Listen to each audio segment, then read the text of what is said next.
Hello வணக்கம் அனைவருக்கும். இது உங்கள் Saikumar aspirant zone A2Z where you can learn. இந்த செஷன் இன்டர்வியூக்கான ஃபஸ்ட்டு செஷன். இன்டர்வியூக்கு போகிற எல்லாருமே இந்த வீடியோவை வந்து பார்க்கலாம்.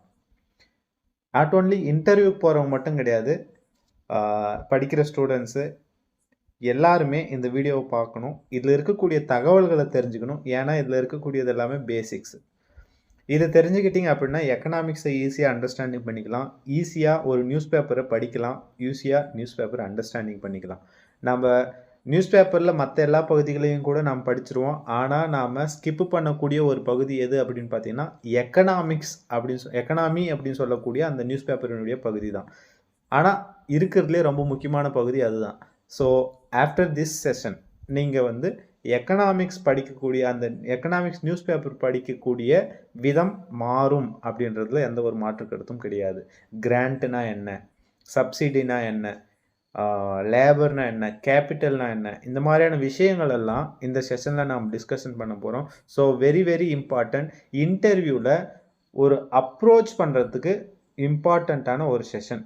திடீர்னு வந்து பேலன்ஸ் ஆஃப் பேமெண்ட்னா என்ன, இம்போர்ட்னா என்ன, எக்ஸ்போர்ட்னா என்ன, வாட் இஸ் கஸ்டம்ஸ் டியூட்டி, இந்த மாதிரியான விஷயங்கள் எல்லாம் ஒரே செஷனில் ரொம்ப ஈஸியாக எளிமையாக புரிஞ்சிக்கக்கூடிய வகையில் உங்களுக்கு வந்து இந்த செஷனில் கொடுக்க போகிறேன். ஸோ ஸ்கிப் பண்ணாமல் பாருங்கள். உங்களுடைய கமெண்ட்ஸ் வந்து நான் வரவேற்கிறேன். ரைட்டா? ரைட். ஃபஸ்ட்டு இந்த செஷன் ஃபஸ்ட்டு ஃபார் இன்டர்வியூக்கு,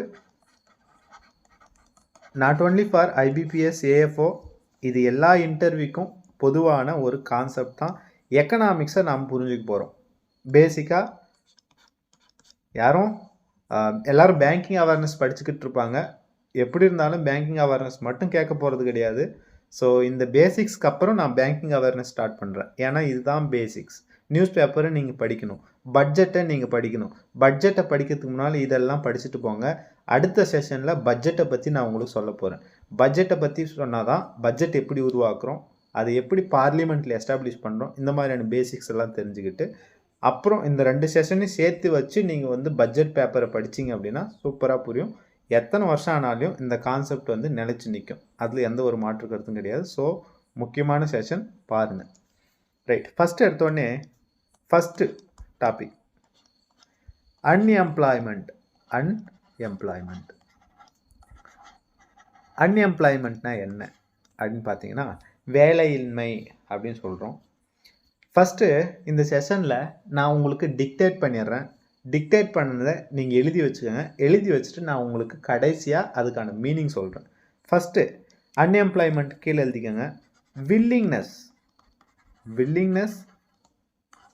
and able to work but unable to get job. But கையெழுத்து கொஞ்சம் அட்ஜஸ்ட் பண்ணிங்க. But unable to get job,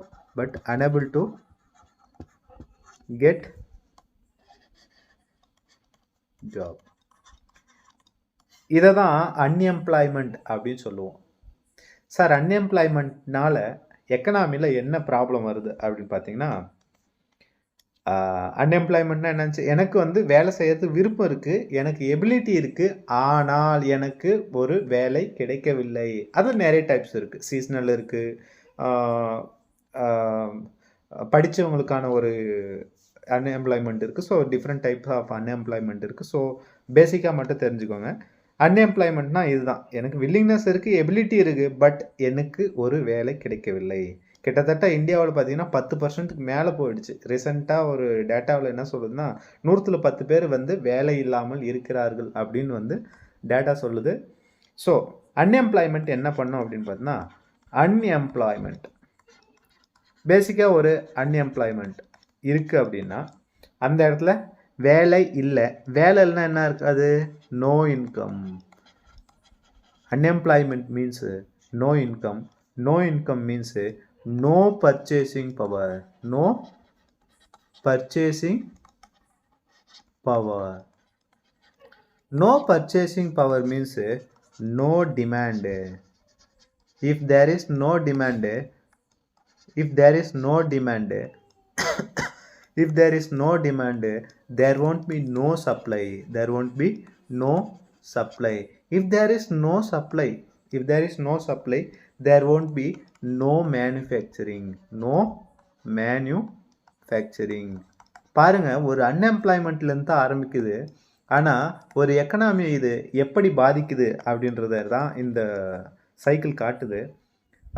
no manufacturing means அங்கே எந்த ஒரு வேலையும் இருக்காது, யாருக்கும் வேலை கொடுக்க முடியாது.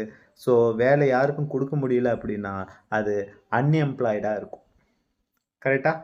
இந்த சைக்கிளுக்கு பேர் என்னன்னு சொல்லுவாங்கன்னா விசியஸ் சைக்கிள். Vicious cycle. இந்த சைக்கிளுக்கு பேர் என்னது? விசியஸ் சைக்கிள் அப்படின்னு சொல்லுவாங்க. இந்த விசியஸ் சைக்கிளை உடைக்கிறதுல கவர்மெண்ட்டுக்கு ஒரு முக்கியமான பங்கு இருக்குது, புரிஞ்சுக்கணும் நாம். ஸோ அன்எம்ப்ளாய்மெண்ட்னா என்னன்னு பார்த்தாச்சு. ஒரு அன்எம்ப்ளாய்மெண்ட் எப்படி ஒரு எக்கனாமியில் இம்பேக்டை உருவாக்குது அப்படின்றத இது காட்டுது.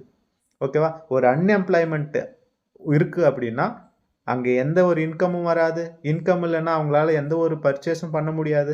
என்கிட்ட இன்கம் இல்லைன்னா என்னால் எந்த ஒரு பர்ச்சேஸும் பண்ண முடியாது. பர்ச்சேஸ் பண்ணலை அப்படின்னா என்கிட்ட அதாவது பர்ச்சேசிங் பவரே கிடையாது. அதனால் டிமாண்ட் இன்க்ரீஸ் ஆகாது.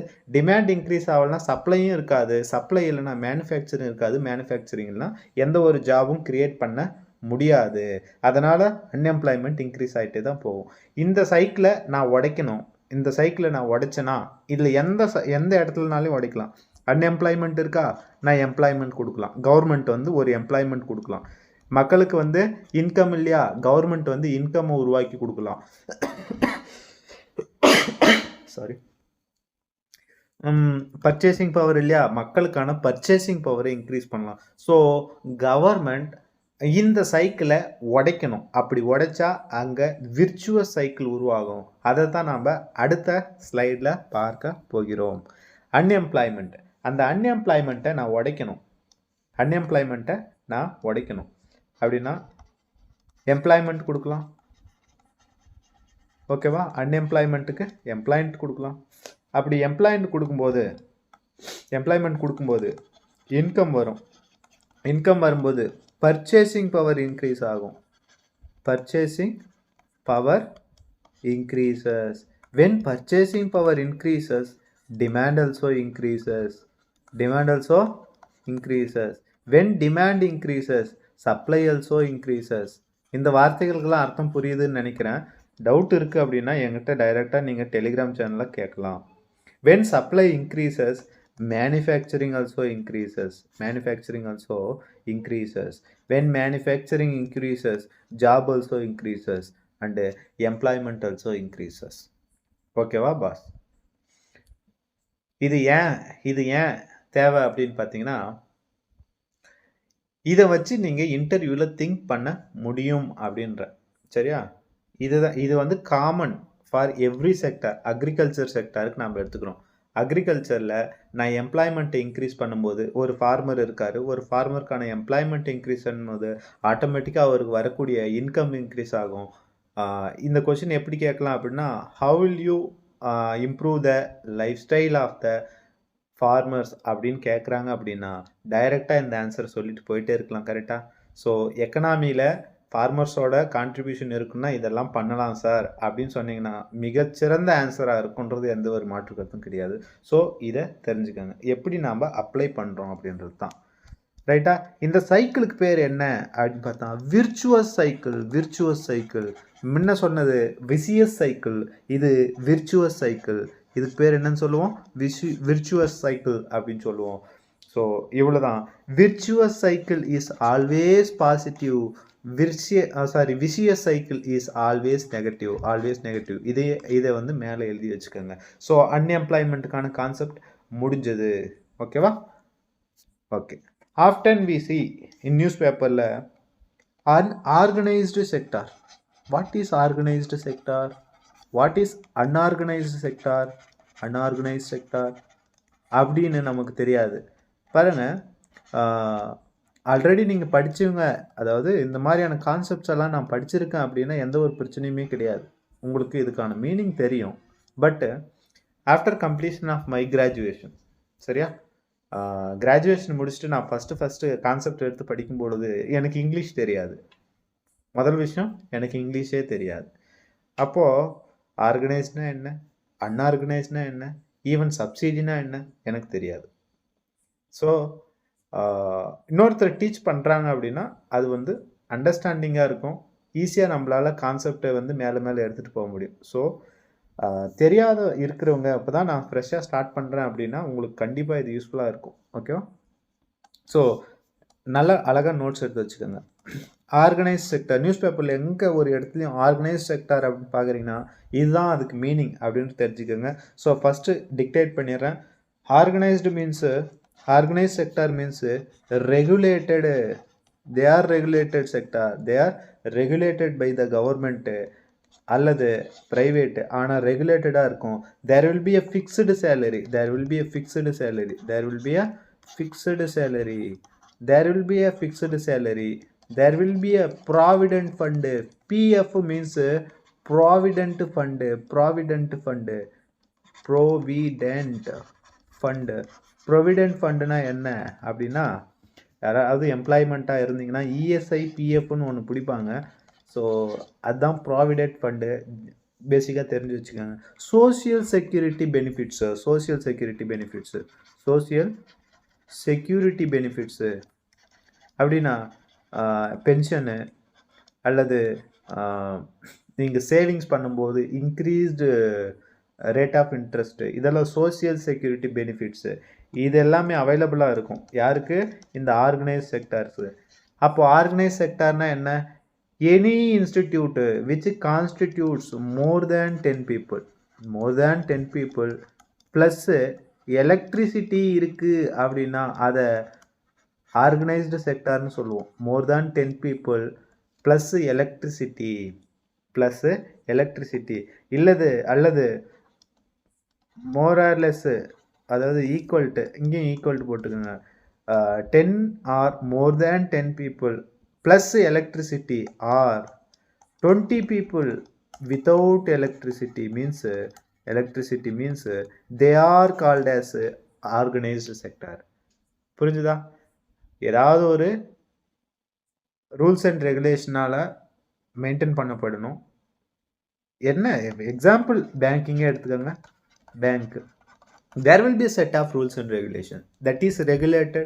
There will be a fixed salary, every month they are getting salary. Provident fund will be there and social security benefits is there.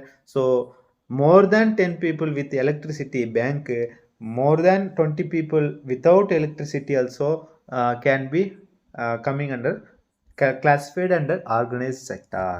Unorganized sector அப்படின்னா என்ன, அப்படியே opposite, they are unregulated, they are not regulated, they are not regulated, they are not regulated. Okay, there won't be any no fixed salary, no fixed salary, there won't be any fixed salary, there won't be any provident fund for them, there won't be any social security benefits, there won't be any such rules and regulation, rules and regulation. So இவங்கள தான் நாம் என்னன்னு சொல்லுவோம்னா unorganise sector. Example farmers, ஏன் இதை சொல்கிறேன், we are farmers, so we are unorganised sector. நமக்கு கேள்வி கேட்கலாம் இன்டர்வியூவில், what is unorganised sector, what is unorganized sector, they can ask. So you have to answer. They don't have, there is no such rules and regulations, there is no fixed salary for them, they are earning on the daily wages. So அதுக்கு எந்த ஒரு provident ஃபண்டும் கிடையாது, எந்த ஒரு பென்ஷனும் கிடையாது. கரெக்டாக? அதனால் அதாவது farmers R classified under unorganised sector. ஓகேவா pass? Right. Sorry. They are also called as informal jobs. They are also called as informal jobs. இவங்க ஆர்கனைஸ் செக்டாரில் இருக்கக்கூடியவர்கள் எல்லாம் ஃபார்மல் ஜாப்ஸ் அப்படின்னு சொல்லுவாங்க. They are called as formal jobs. They are called as formal jobs அப்படின்றத தெரிஞ்சுக்கோங்க. So இதுதான் organised செக்டாருக்கும் unorganised செக்டாருக்கும் இடையே உள்ள வித்தியாசம். அழகாக நோட்ஸ் போட்டு என்ன மாதிரி எழுதாமல் அழகான கையெழுத்தில் எழுதி வைங்க. அப்போ தான் படிக்கும் பொழுது ஈஸியாக இருக்கும். அடுத்தது ஆர்கனைஸ் செக்டார், அன்ஆர்கனைஸ் செக்டார் பார்த்தாச்சு.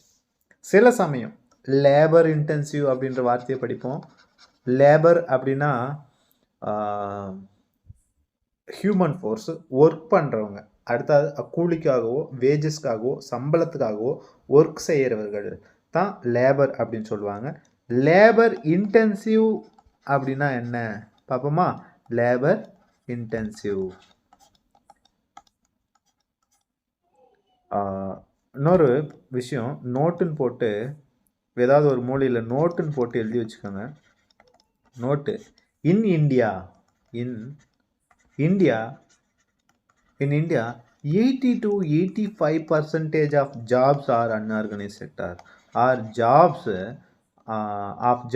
are unorganized sector.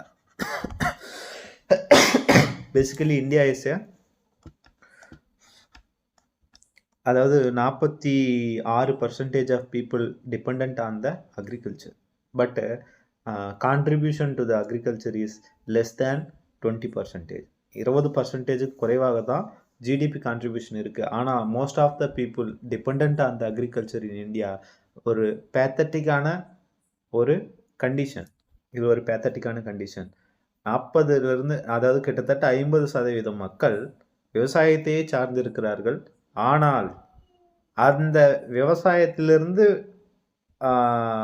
ஒரு நாட்டிற்கு வரக்கூடிய வருவாய் எவ்வளோ இருக்குது?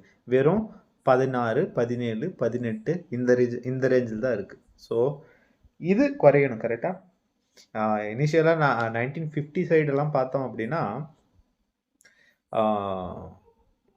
இந்தியாவில் மேனுஃபேக்சரிங் செக்டார், சர்வீஸ் செக்டார், இந்த 2 செக்டாரை தவிர எதுதான் அதிகமாக இருந்ததுன்னா அக்ரிகல்ச்சர் செக்டார் தான் இருந்தது. ஆனால் இன்றைக்கி பார்த்தோம் அப்படின்னா manufacturing sector first, service sector second, agriculture sector third.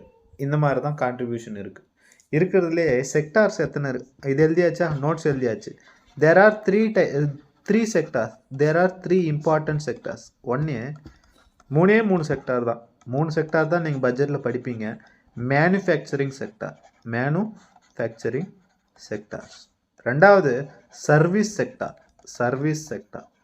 மூணாவது அக்ரிகல்ச்சரல் செக்டார்,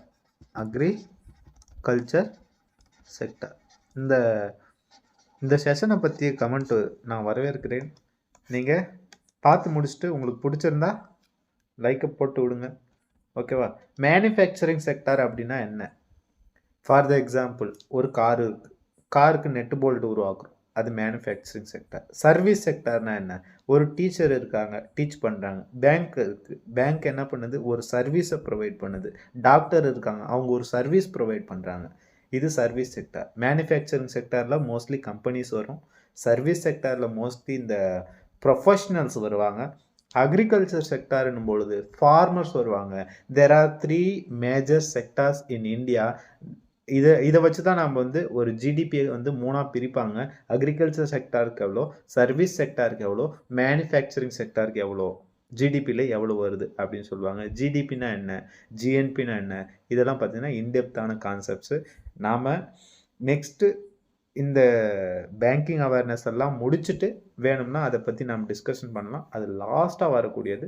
ஜிடிபினா மொத்த நாட்டு வருவாய், அவ்வளோதான். ஞாபகத்துக்கு அந்த தமிழ் வார்த்தையிலே முடிஞ்சிருது. நாட்டுக்கு மக்கள் இடத்துலேருந்து எவ்வளோ சம்பாதிக்குது, ஒரு நாடு எவ்வளோ சம்பாதிக்குது அப்படின்றது தான் ஜிடிபின்றது. மேனுஃபேக்சரிங்லேருந்து எவ்வளோ சம்பாதிக்குது, சர்வீஸ்லேருந்து எவ்வளோ சம்பாதிக்குது, அக்ரிகல்ச்சர்லேருந்து எவ்வளோ சம்பாதிக்குது. தேர் ஆர் 3 செக்டார்ஸ். ஓகேவா? இப்போ வருவோம். லேபர் இன்டென்சிவ் மீன்ஸ் ரைட் பண்ணிக்கோங்க. Workers play major role. For the example, இதை லேபர் இன்டென்சிவ் செக்டார் அப்படின்னு சொல்லுவாங்க. லேபர் இன்டென்சிவ் செக்டார் அப்படின்னா என்ன அப்படின்னா, for the example construction work இருக்குது. கன்ஸ்ட்ரக்ஷன் ஒர்க்கில்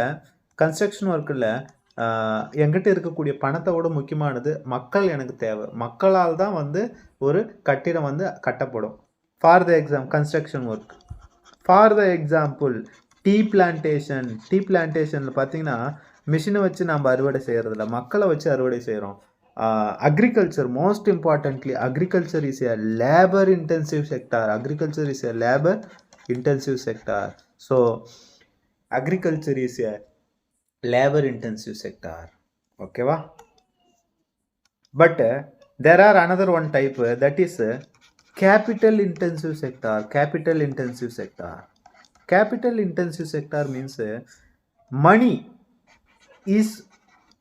plays major role. Money plays major role. Or technology plays major role.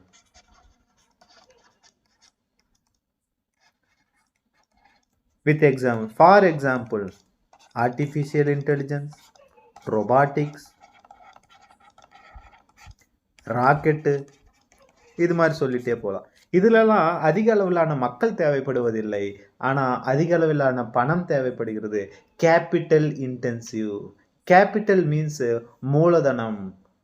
மூலதனம் என்பது மணியாக மட்டும்தான் இருக்கணும்னு அவசியம் கிடையாது, புரிஞ்சுக்கணும். மூலதனம், கேபிட்டல் மீன்ஸ் மூலதனம். மூலதனம்னா ஒரு இன்புட்டு மணியாக இருக்கலாம், மக்களாக இருக்கலாம், உன்னுடைய இன்டெலிஜென்ஸாக இருக்கலாம், உன்னுடைய அறிவுமே ஒரு கேபிட்டல் தான். ஃபார் எனி கண்ட்ரி, எந்த ஒரு நாடாக இருந்தாலும் அவர்களுடைய மக்கள் தான் கேபிட்டல். அவர்களுடைய மக்கள் அசட்டுன்னு கன்சிடர் பண்ணிப்போம். ஏன் அப்படின்னா, இந்தியாவை பார்த்தீங்கன்னா 1.4 crore 1.4 பில்லியன் பீப்புள் இருக்குது. கரெக்டாக 140 கோடி இருக்காங்க. பில்லியன் தானே, 140 கோடி இருக்காங்க. ஸோ நாம் மிகப்பெரிய அசட் வச்சுருக்கோம். ஆனால் அந்த அசட்டை வச்சு எப்படி கிரியேட் பண்ணுறோம் அப்படின்றது தான் கவர்மெண்ட் இம்பார்ட்டன்ட் ரோல் வகிக்குது. அந்த அளவுக்கு நம்மளால் இருக்கக்கூடிய மக்கள் தொகையை பயன்படுத்த முடியல அப்படின்றது தான் யதார்த்தமான உண்மை. சரியா? ஸோ நடுநடுவில் இந்த கதைகள்லாம் கேட்டுக்கோங்க. இந்த கதைகள்லாம் எதுக்கு யூஸ் ஆகும் அப்படின்னா, ஒரு இமேஜினேஷனுக்காக யூஸ் ஆகும். Constructive building. ஓகேவா? லேபர் இன்டென்சிவ்னா என்ன, கேபிட்டல் இன்டென்சிவ்னா என்ன அப்படின்றத நாம் எழுதியாச்சு. அடுத்தது human capital. What is human capital? Human capital எழுதிக்கங்க. ஸ்கில்ஸு, யுவர் ஐடியாஸ் ஆர் இனோவேஷன்னா புதுசாக கண்டுபிடிக்கிறது. Creativity, they are called as human capital. உங்களுடைய திறமைகள் கூட ஒரு கேபிட்டல் தான், ஒரு மூலதனம் தான். என்கிட்ட திறமை இருக்குது அப்படின்னா நான் ஒரு புது பிஸ்னஸை ஆரம்பிக்கலாம். என்கிட்ட ஒரு நல்ல கிரியேட்டிவ் ஐடியா இருக்குன்னா ஒரு பிஸ்னஸ் ஆரம்பிக்கலாம். That is called human capital. Social capital.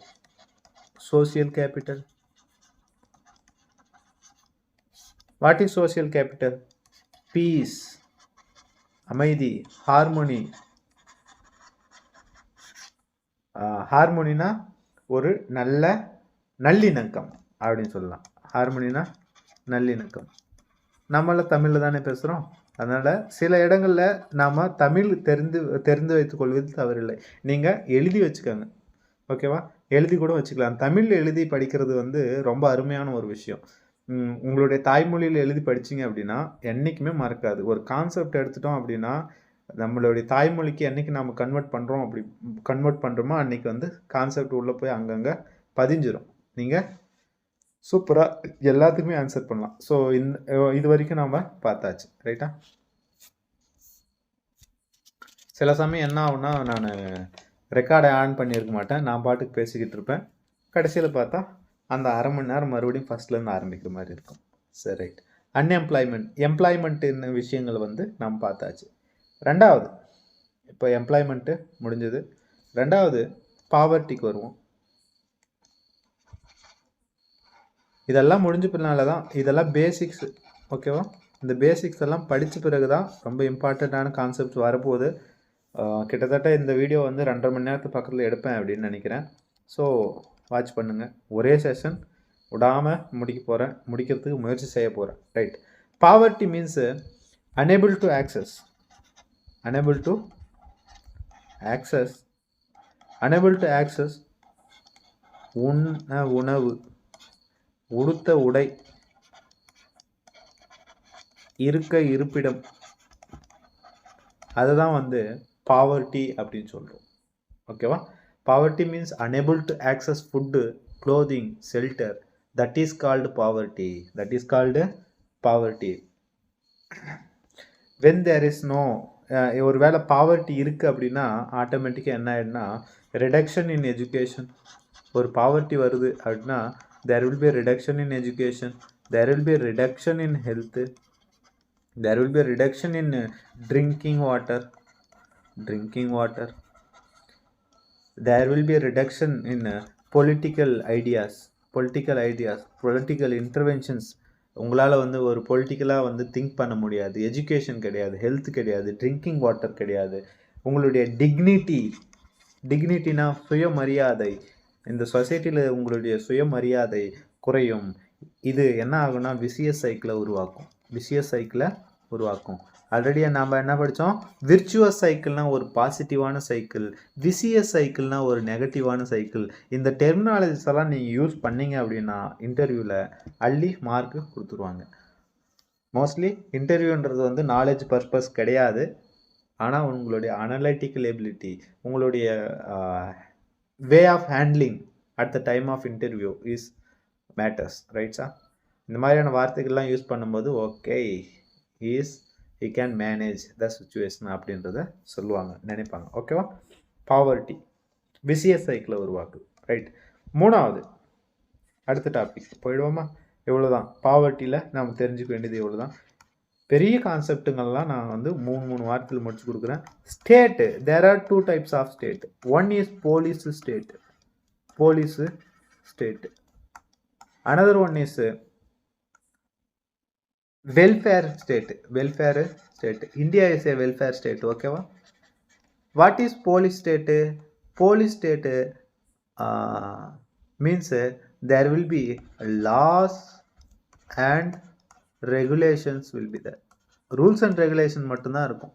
Rules and regulation என்ன இருக்கோ அதை மட்டும் ஃபாலோ பண்ணுறது, என்ன சட்ட புத்தகத்தில் இருக்கோ அதை மட்டும் ஃபாலோ பண்ணுறது. ஆனால் ஒரு வெல்ஃபேர் ஸ்டேட்டில் லாஸ் அலாங் வித் பீப்புளுடைய வெல்ஃபேரும் கன்சிடர் பண்ணுவாங்க. வெல்ஃபேர் அப்படின்னா நலம், மக்களுடைய நலத்தையும் கருத்தில் கொண்டு செயல்படுகின்ற ஒரு நாடு. ஓகேவா? India welfare state. India is a welfare state. ஸ்டேட்னா வெறும் மாநிலங்களை குறிப்பது அல்ல.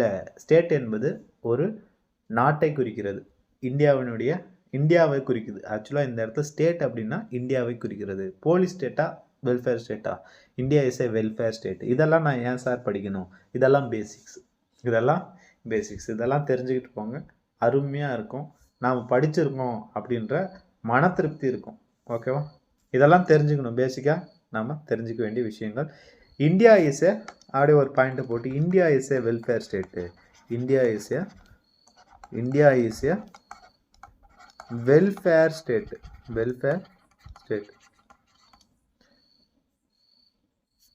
Right.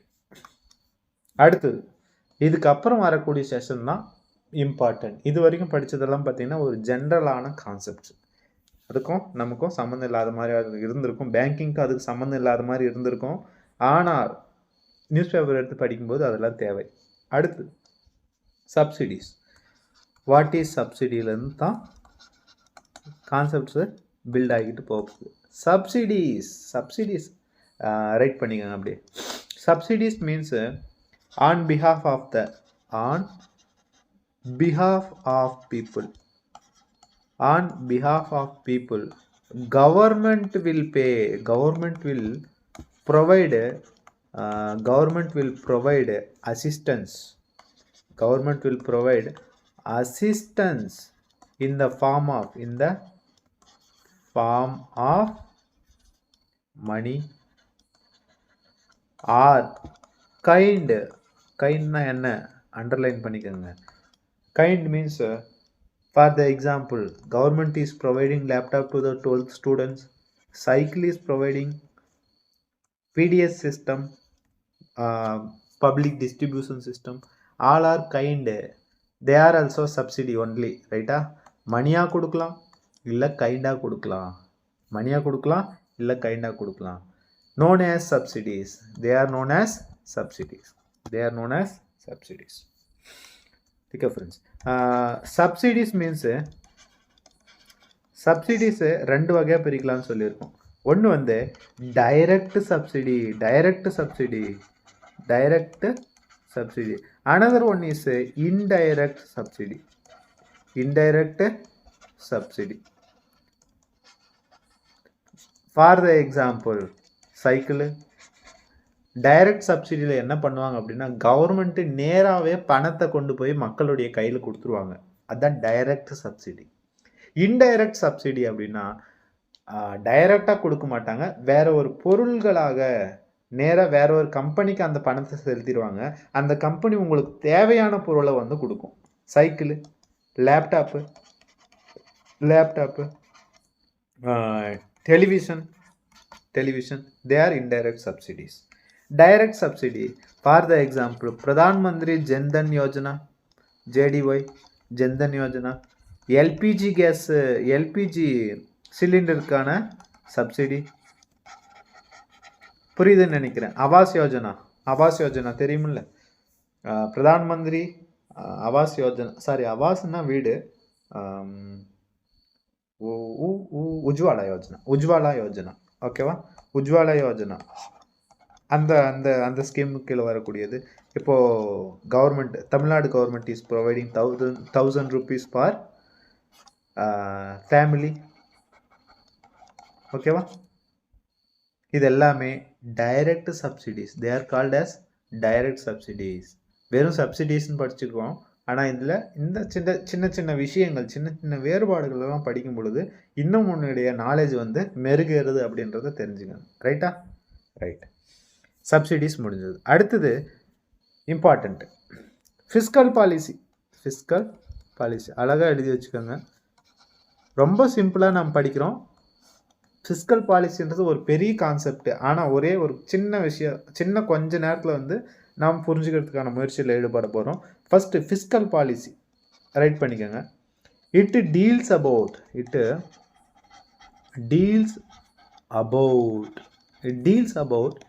Income to the government. It deals about income to the government. பாருங்கள், மக்களுக்கு மட்டும்தான் இன்கம் தேவைன்னு கிடையாது, கவர்மெண்ட்டுக்கு இன்கம் தேவை. ஏன் கவர்மெண்ட்டுக்கு இன்கம் தேவை? Government need to give you home. நல்ல பணக்காரங்கிட்ட இருந்து மனத்தை வாங்கி டேக்ஸ் வரியாகவோ அல்லது ஃபைன் மூலமாகவோ மக்கள் யார்கிட்ட பணம் இருக்கோ அவங்கக்கிட்ட வாங்கி, யார்கிட்ட இல்லையோ அவங்களுக்கு வந்து கொடுக்குறது. புவர் பர்சன், அங்கே பாவர்ட்டின்னு படித்தோம் இல்லையா, the person who does not have the access to food, shelter, clothes, government has to support them. They also need to be a part of country. அவங்களும் வந்து வாழ்க்கையில் முன்னேறணும். ஸோ கவர்மெண்ட்டுக்கு பணம் இருக்கணும். அப்போ தான் என்ன பண்ண முடியும், கவர்மெண்ட் அவங்களுடைய வாழ்க்கையை முன்னேற்ற முடியும், சரியான ரோடு போட முடியும், மக்களுக்கு சரியான குடிநீரை கொடுக்க முடியும். அப்படின்றதுனால தான் இந்த ஃபிஸ்கல் பாலிசியை கவர்மெண்ட் வந்து பயன்படுது. It deals about income to the government. இன்கம்மை பற்றி பேசும். இந்த ஃபிஸ்கல் பாலிசி அப்படின்றது இன்கம்மை பற்றி பேசும், எக்ஸ்பெண்டிச்சரை பற்றி பேசும். இன்கம்மை பற்றி பேசும், எக்ஸ்பெண்டிச்சரை பற்றி பேசும். அண்டு பாரோயிங், ஒரு சாதாரண குடிமகன் என்ன செய்வானோ அதை தான் இந்த கவர்மெண்ட்டும் செய்யும். ஓகேவா? பாரோயிங், ஃபஸ்ட்டு நான் சம்பாதிப்பேன், அதை செலவிடுவேன், பத்தலைன்னா நான் என்ன பண்ணுவேன், அடுத்தவங்க கிட்ட கடன் வாங்குவேன். பாரோயிங் அப்படின்னா கடன் வாங்குவது. சீரியஸாக சொல்கிறேன், பாரோயிங் அப்படின்னா என்ன அப்படின்னு நான் ப்ரிப்ரேஷன் ஸ்டார்ட் பண்ணுறதுக்கு முன்னால் தெரியாது. ஸோ அந்த ஸ்டூடெண்ட்ஸும் கூட என்ன மாதிரி இருந்த ஸ்டூடெண்ட்ஸ் கூட அண்டர்ஸ்டாண்டிங் பண்ணிக்கணும். ஏதாவது டெர்மினாலஜிஸ் தெரியல அப்படின்னா நீங்கள் கீழே தைரியமாக போயிட்டு கமெண்ட் பாக்ஸில் போட்டு விடுங்க. நான் அதுக்கான அர்த்தம் சொல்ல தயாராக இருக்கேன். கற்றுக்கொள்வதற்கு எனக்குமே தயங்கக்கூடாது, அடுத்தவர்களிடம் கேள்வி கேட்பதற்கு தயங்கக்கூடாது. நிறைய ஸ்டூடெண்ட்ஸ் நம்மளால் பார்க்க முடியும். அடுத்தவங்ககிட்ட கொஷின் கேட்டு எனக்கு தேவையான நாலேஜை நான் வாங்கிக்கிறதுக்கு நான் தயாராக இல்லை அப்படின்ற பட்சத்தில் நீங்கள் சொசைட்டியில் என்றைக்காவது ஒரு நாள் இந்த எபிலிட்டியை கற்றுப்பீங்க அப்படின்றத மட்டும் தெரிஞ்சுக்கோங்க. இதை நீங்கள் கற்றுக்கல அப்படின்னா மிகப்பெரிய ஆளாக நீங்கள் வளருவதற்கான வாய்ப்புகளே குறைவு. அடுத்தவர்களிடம் கேள்வி கேட்க தெரிய வேண்டும், அடுத்தவர்களிடம் நோ சொல்கிறது கற்றுக்கணும். இந்த மாதிரியான விஷயங்கள்லாம் பார்த்தீங்கன்னா அவங்க வாழ்க்கையில் வந்து லேட்டர் பார்ட் ஆஃப் டைமில் தான் நீங்கள் வந்து most of the time later part of the life தான் வந்து கற்றுக்குறாங்க. ஓகேவா? அதை யாரெல்லாம் சீக்கிரமாக கற்றுக்குறாங்களோ அவர்களெல்லாம் பெரிய ஆளாகிடுவாங்க. ஓகேவா? சில விஷயங்கள்லாம் மாற்றிக்கணும், கேள்வி கேட்கணும். கேள்வி கேட்டால் தான் உங்களுக்கான பதில் கிடைக்கும். நம்ம கேட்கலாமா வேணாமா? முக்கியமானது வந்து பெண்கள் தான். பெண்களை பொறுத்த வரைக்கும் பார்த்திங்கன்னா ஒரு ஆண்கள் கிட்ட போயிட்டு ஒரு கொஷினை கேட்டு பதில் தெரிஞ்சுக்குவதில் என்றைக்குமே தயக்கம் இருக்குது. அந்த தயக்கம் வந்து இருக்கவே கூடாது அப்படின்றது என்னுடைய ஒப்பீனியன். நான் வந்து ஃப்ரெண்ட்லியாக தான் அப்ரோச் பண்ணுவேன். ஸோ டவுட் இருக்கவங்க கேட்டுக்கலாம். ஓகேவா? ஓகே, நான் பேசிக்கலாகவே ஒரு எக்ஸ்ட்ராவர்ட்டு, அதையும் சொல்லிடுறேன். Boys also need to ask the questions. most of the time boys தான் மோஸ்ட்லி கொஷின் கேட்குறதே கிடையாது. நம்மளோட டெலிகிராம் சேனலில் பார்த்தீங்கன்னா கொஷின் கேட்குறது அவங்க வந்து கம்மியாக இருப்பாங்க. கொஷின் கேளுங்க, தப்பு கிடையாது. ஓகேவா? நம்மளுக்கு தேவையான நாலேஜு தேவை அப்படின்னு கேட்குறதுல தப்பு கிடையாது. அடுத்தது fiscal policy means it talks about income. Fiscal பாலிசினா ஒரு கவர்மெண்ட்டு ஃபிஸ்கல் பாலிசி அப்படின்றது பார்த்தீங்கன்னா ஒரு கவர்மெண்ட்டை பற்றி பேசுது, இன்கம்மை பற்றி பேசுது, எக்ஸ்பெண்டிச்சரை பற்றி பேசுது. எக்ஸ்பெண்டிச்சர் ரொம்ப இம்பார்ட்டண்ட்டு. அடுத்தது பாரோவிங், கடன் வாங்குவதை பற்றி பேசுது.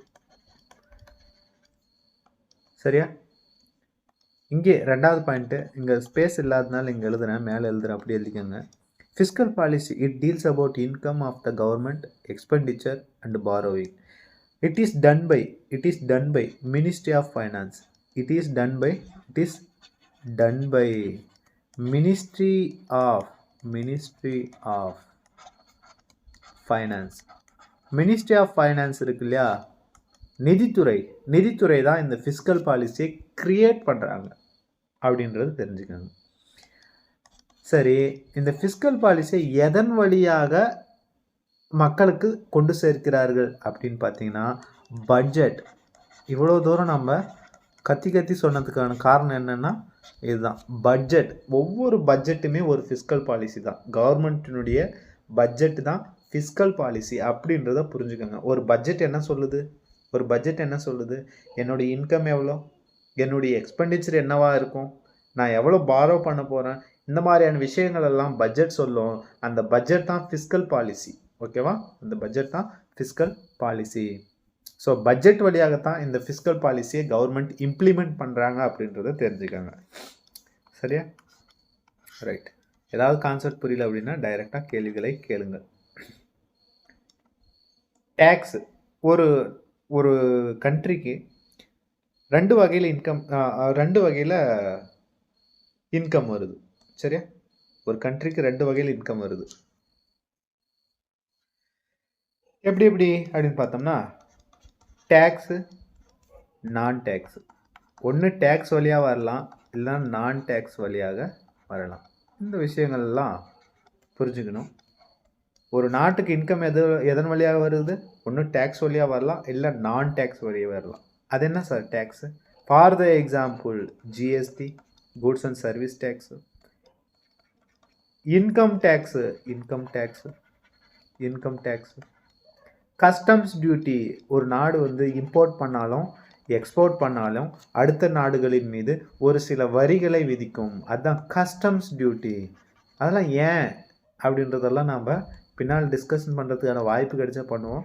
எக்ஸைஸ் டியூட்டி,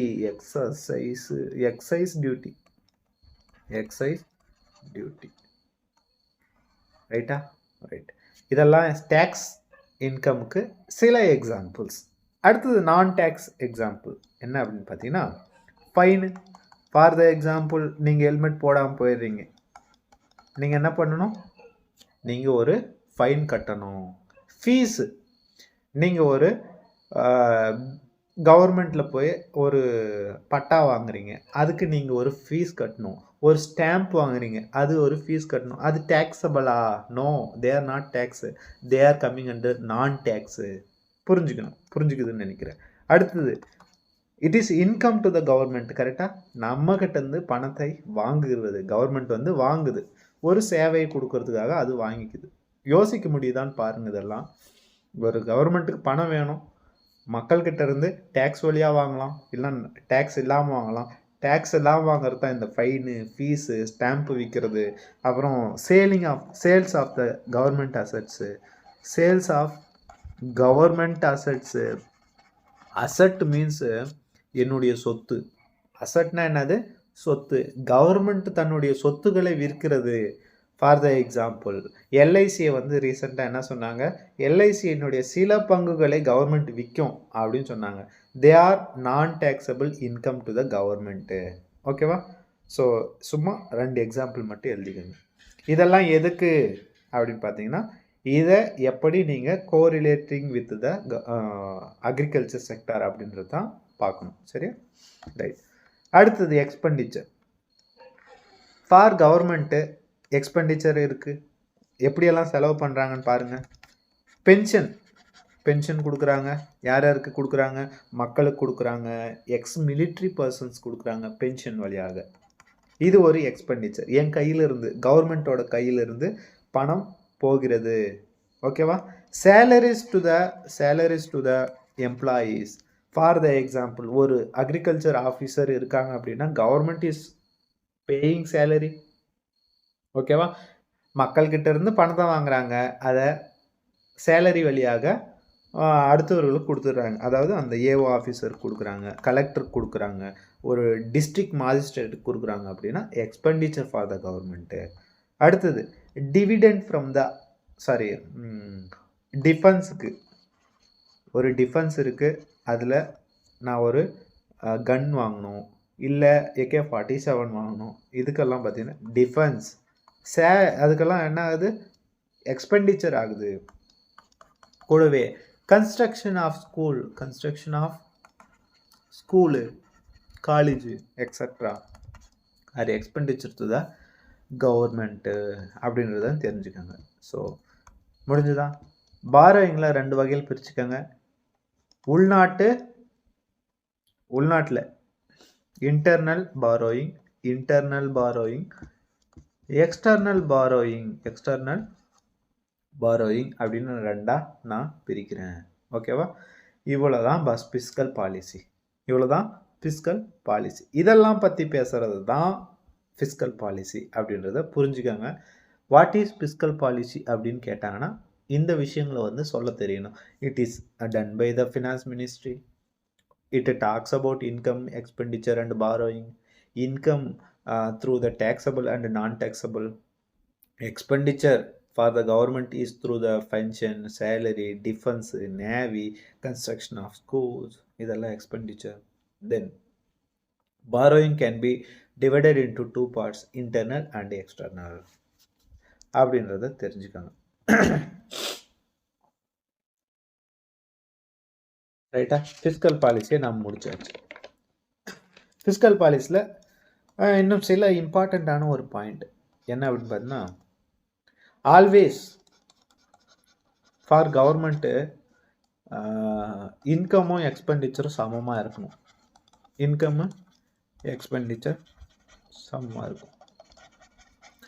அப்படின்னா பேலன்ஸ்டாக இருக்குன்னு அர்த்தம். கரெக்டாக? இன்கமும் எக்ஸ்பெண்டிச்சர் சமமாக இருந்தால் என்ன அர்த்தம்? பேலன்ஸ்டு அப்படின்னு அர்த்தம். Right.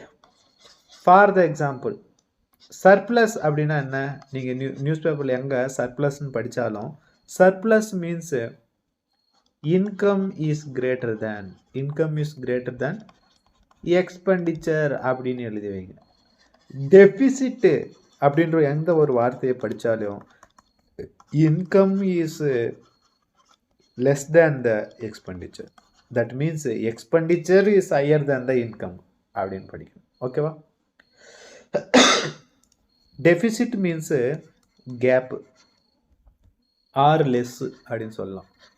Surplus means gap are more அப்படின்னு சொல்லலாம். இந்த டெர்மினாலஜிஸ் எல்லாம் தெரிஞ்சுக்கணும். சர்ப்ளஸ்னால் என்ன, டெஃபிசிட்னா என்ன? டெஃபிசிட்னா அர்த்தம் எனக்கு தெரியாது இனிஷியலாக. Still I can remember. எனக்கு ஃபஸ்ட்டு ஸ்டார்ட் பண்ணும்போது டெஃபிசிட்னா என்னன்னே தெரியாது. ஆனால் படிக்க படிக்க தான் அதுக்கான அர்த்தங்கள் வந்து புரியும். டெஃபிசிட் அப்படின்னா என்ன, கேப் ஆர் லெஸ், இதெல்லாம் அழகாக எழுதி வச்சாச்சு. அடுத்தது இம்பார்ட்டண்ட்டான டெர்மினாலஜி எழுதிக்கோங்க. ஃபிஸ்கல் பாலிசி முடிச்சாச்சு. அதே மாதிரி ஃபிஸ்கல் டெஃபிசிட் அப்படின்னா என்ன அப்படின்னா, நீங்கள் இப்போ போய் பட்ஜெட் எடுத்து ஃபிஸ்கல் டெஃபிசிட்டுக்கு போகிறீங்க, போயிட்டு பார்த்தீங்க அப்படின்னா இந்த அர்த்தம் உங்களுக்கு புரியும். ஜென்ரலான டேர்ம்ஸ் தான், ஜென்ரலாக புரிஞ்சிக்கக்கூடிய விஷயங்கள் தான். ஆனால் வந்து எக்கனாமிக்ஸை பொறுத்தவரை அது காம்ப்ளிகேட்டாக பண்ணி கொடுத்துருப்பாங்க பாருங்கள், மிராக்கலாக இருக்கும். ஓகேவா? இந்த விஷயங்கள்லாம் தெரிஞ்சுட்டு போய் நீங்கள் ஒரு பட்ஜெட்டை படிச்சிங்க, இந்த விஷயங்கள்லாம் தெரிஞ்சுட்டு போய் ஒரு நியூஸ் பேப்பரை படிக்கிறீங்க அப்படின்னா உங்களுடைய புரிதல் வேறு மாதிரி இருக்கும். அவ்வளோதான் சொல்ல முடியும். ஃபிஸ்கல் டெஃபிசிட் மீன்ஸ் எழுதிக்கோங்க, when government when government expenditure is more than their when government expenditure is more than their income. For the example government என்ன பண்ணுது, எனக்கு வந்து ஒரு வருஷத்தில் 100 கோடி, எக்ஸாம்பிளுக்கு சொல்கிறேன், கவர்மெண்ட்டுக்கு 100 கோடி தான் இன்கம் இருக்குது. ஆனால் கவர்மெண்ட் ரோடு போடுறேன், மக்களுக்கு வந்து சப்சிடி கொடுக்குறேன், இலவசமாக வந்து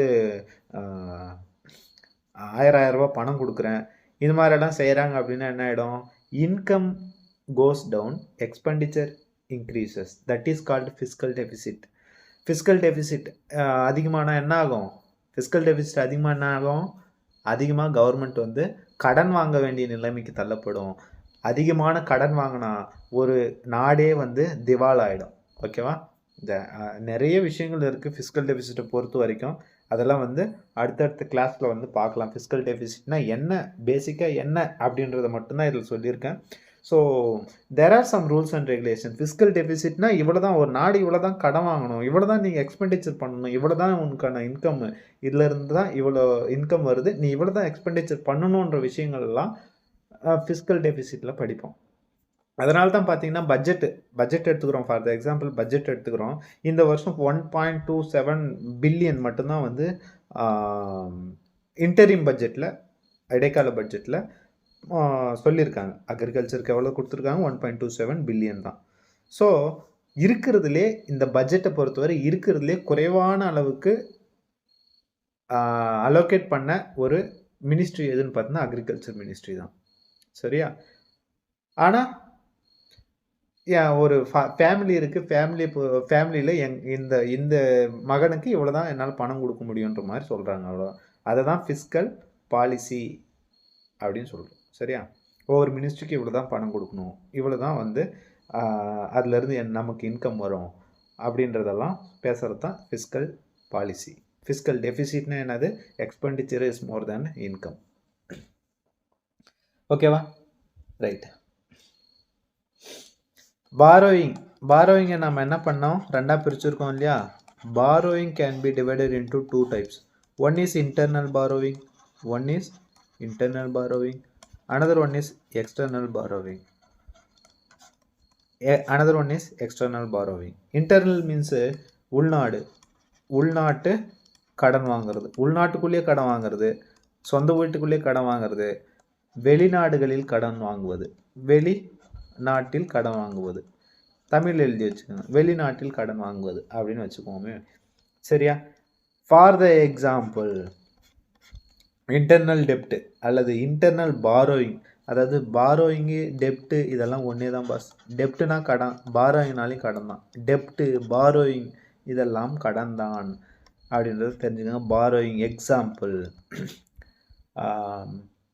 borrowing money from public, government is borrowing from public. என்ன சார் சொல்கிறீங்க, கவர்மெண்ட் எப்படி சார் மக்கள்கிட்டேருந்து கடன் வாங்கும் அப்படின்னு பார்த்தீங்கன்னா, ஜிசெக்குன்னு ஒன்று இருக்குது, கவர்மெண்ட் செக்யூரிட்டிஸ் அப்படின்னு சொல்லுவாங்க. என்ன பண்ணுன்னா, கவர்மெண்ட்டு ஒரு பேப்பர் ரெடி பண்ணிடும், பேப்பர் ரெடி பண்ணிட்டு கடன் வாங்கும் மக்கள்கிட்ட, அந்த பேப்பரை கொடுத்துட்டு கடன் வாங்கும். நீங்கள் வந்து 10 வருஷம் இந்த பேப்பரை வச்சுக்கோங்க, இந்த பேப்பரை வச்சுக்கிட்டு எனக்கு ஒரு 100 கோடி பணம் கொடுங்க அப்படின்னு சொல்லி மக்கள்கிட்டேருந்து பணத்தை வாங்கிக்கும். பணத்தை வாங்கி செலவு செய்யும். ரோடு போடுறேன், ஒரு ட்ரெயின் கட்டுறேன், அப்புறம் வந்து ஒரு ஃப்ளைட் விட்றேன் அப்படின்னு. அப்புறமா 10 வருஷம் கழித்து அதுலேருந்து வரக்கூடிய இன்கம் எடுத்து அந்த பேப்பரை வந்து மறுபடியும் என்கிட்ட வாங்கி கிழிச்சு போட்டு என்கிட்டேருந்து வந்த பணத்தை வட்டி முதலோட அந்த மக்கள்கிட்டே கொடுத்துருவாங்க. இதுதான் வந்து கவர்மெண்ட் பாரோயிங்னு சொல்லக்கூடிய விஷயங்க. சிம்பிளாக என்னுடைய லேமேன் டேர்மில் சொல்லியிருக்கேன். இப்படி தான் கவர்மெண்ட் வந்து கடன் வாங்குகிறது உள்நாட்டு மக்களிடம். புரியுதுன்னு நினைக்கிறேன், கதை புரியுதுன்னு நினைக்கிறேன். அது பேர் தான் ஜி செக்யூரிட்டி. நான் ஒரு பேப்பர் கொடுத்தேன் இல்லையா, அதுக்கு பேர் தான் ஜி செக்யூரிட்டிஸ், கவர்மெண்ட் செக்யூரிட்டிஸ். அதே மாதிரி பாண்ட் இஷ்யூ பண்ணும் கவர்மெண்ட். என்ன பண்ணும்? பாண்ட் இஷ்யூ பண்ணும். பாண்டு அப்படின்னா சேம் அதே டெர்மினாலஜி தான். பாண்டு கொடுத்துரும், பணத்தை வாங்கி இன்வெஸ்ட்மெண்ட் பண்ணும், இன்வெஸ்ட்மெண்ட் பண்ணி வரக்கூடிய லாபத்தில் மக்களுக்கே திரும்பவும் கொடுத்துரும். சரியா? லாபம் வரலனாலையும் கொடுக்கும். ஓகேவா? லாபம் வரலனாலையும் கொடுத்து தான் ஆகணும். கவர்மெண்ட் என்ன பண்ணணும்? கொடுத்து தான் ஆகணும். Because it is a liability அப்படின்றத தெரிஞ்சுக்கங்க. ஸோ லயபிலிட்டினா என்ன, இந்த மாதிரியான விஷயங்களை தான் அடுத்தது பார்க்க போகிறோம். ஸோ அதுக்காக தான் இதை சொல்ல வந்தேன், இந்த கதையை சொல்ல வந்தேன். ரைட். அடுத்தது பாரோயிங் மணி ஃப்ரம் எக்ஸ்டர்னல். எக்ஸ்டர்னலில் பார்த்தீங்கன்னா 2 வகையில் கடன் வாங்கலாம். பைலேட்ரல், இந்த விஷயத்த வந்து புரிஞ்சுக்கோங்க. Bilateral, multilateral. நேராக இப்போ என்ன பண்ணணும்னா தினமும் நியூஸ் பேப்பர் படிக்கும்போது மல்டிலேட்ரல் இந்த மாதிரியான வார்த்தைகளை படிச்சிருப்போம். பைலேட்ரல் அப்படின்னா 2 பார்ட்டி தான் இருக்குது. என்ன பண்ணுது இந்தியா? என்ன பண்ணுது? இந்தியா பாரோஸ் ஃப்ரம் யூஎஸ்ஏ அப்படின்னா அது பைலேட்ரல் பாரோவிங். என்ன பண்ணுது? வெளிநாட்டில் போயிட்டு இந்தியா யூஎஸ்ஏ கிட்ட பாரோ பண்ணுது. ஆனால் மல்டிலேட்ரலில் பார்த்தீங்கன்னா India borrows from International Monetary Fund, India borrows from World Bank, India borrows from the New Development Bank, NDB சீனாவில் இருக்குது. ஸோ இதெல்லாம் மல்டிலேட்டரல் எக்ஸ்டர்னல் பாரோயிங் அப்படின்றத தெரிஞ்சுக்கோங்க. சரியா? இவ்வளோ தான், சிம்பிளான விஷயங்கள் தான். அழகாக இப்படி போட்டு எழுதிக்கோங்க.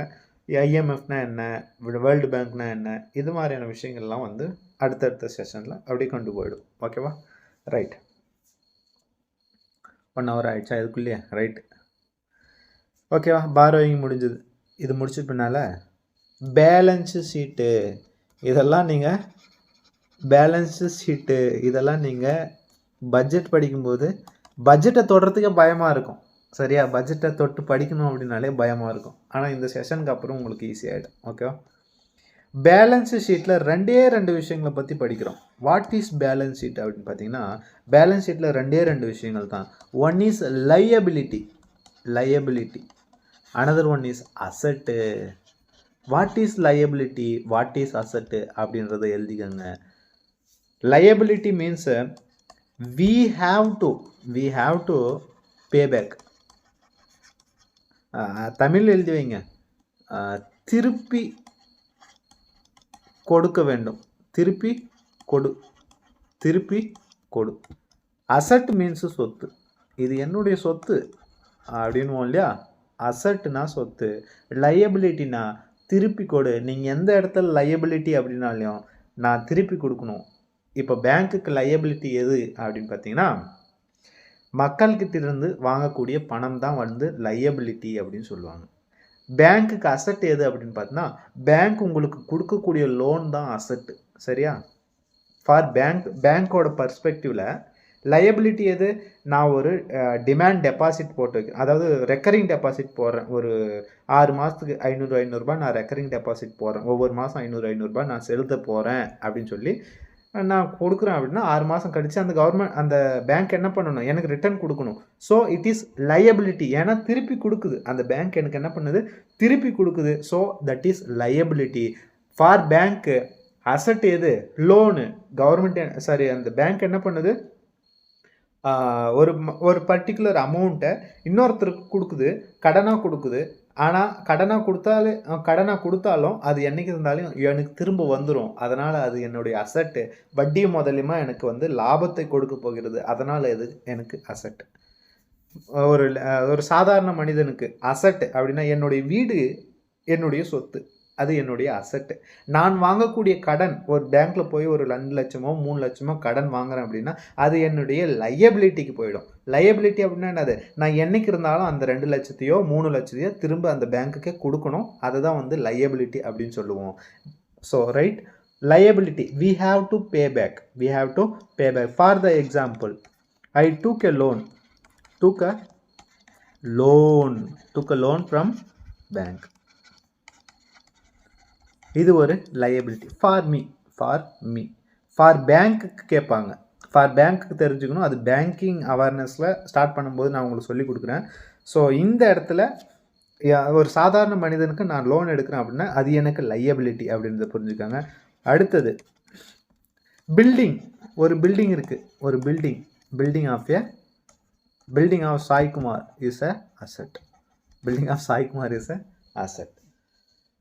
Monthly income also asset.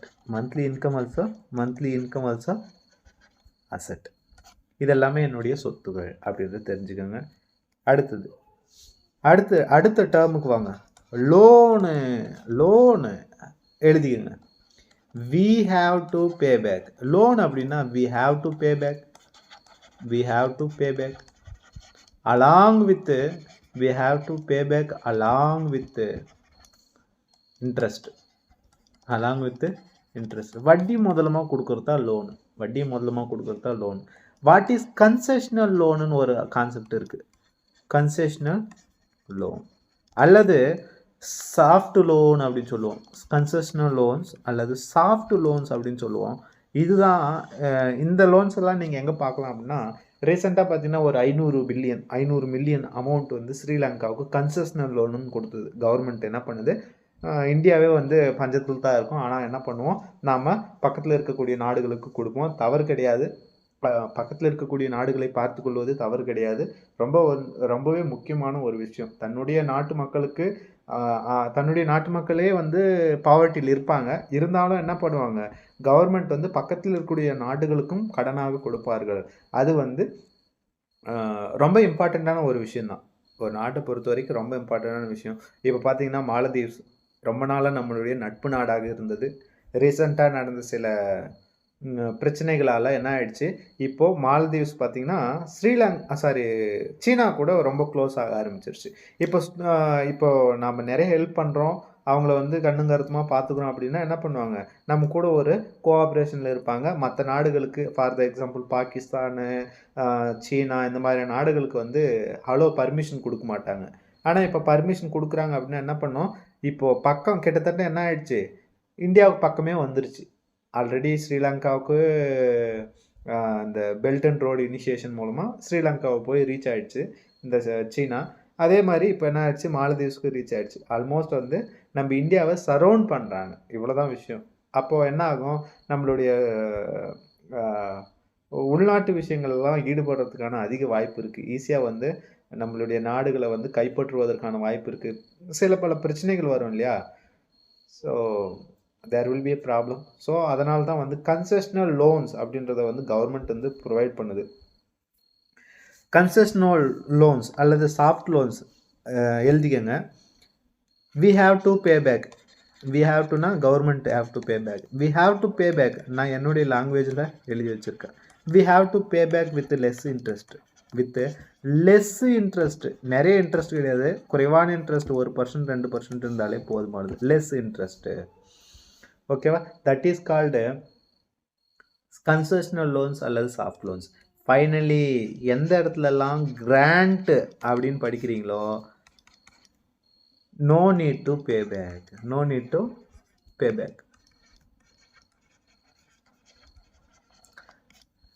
Grants அப்படின்னு சொல்லி கவர்மெண்ட் கொடுக்கும். அப்படின்னா என்ன அர்த்தம், நீ திருப்பி எல்லாம் கொடுக்காதீங்க, நீங்களே வச்சுக்கோங்க அப்படின்னு கொடுக்குறது தான் கிராண்ட்ஸு. லோனுனா என்னது, we have to pay back with interest. Concessional loan means we have to pay back with less interest. Grants means no need to pay back. You don't need to pay back. எந்த ஒரு பணத்தையும் நீ திருப்பி கொடுக்க தேவையில்லை.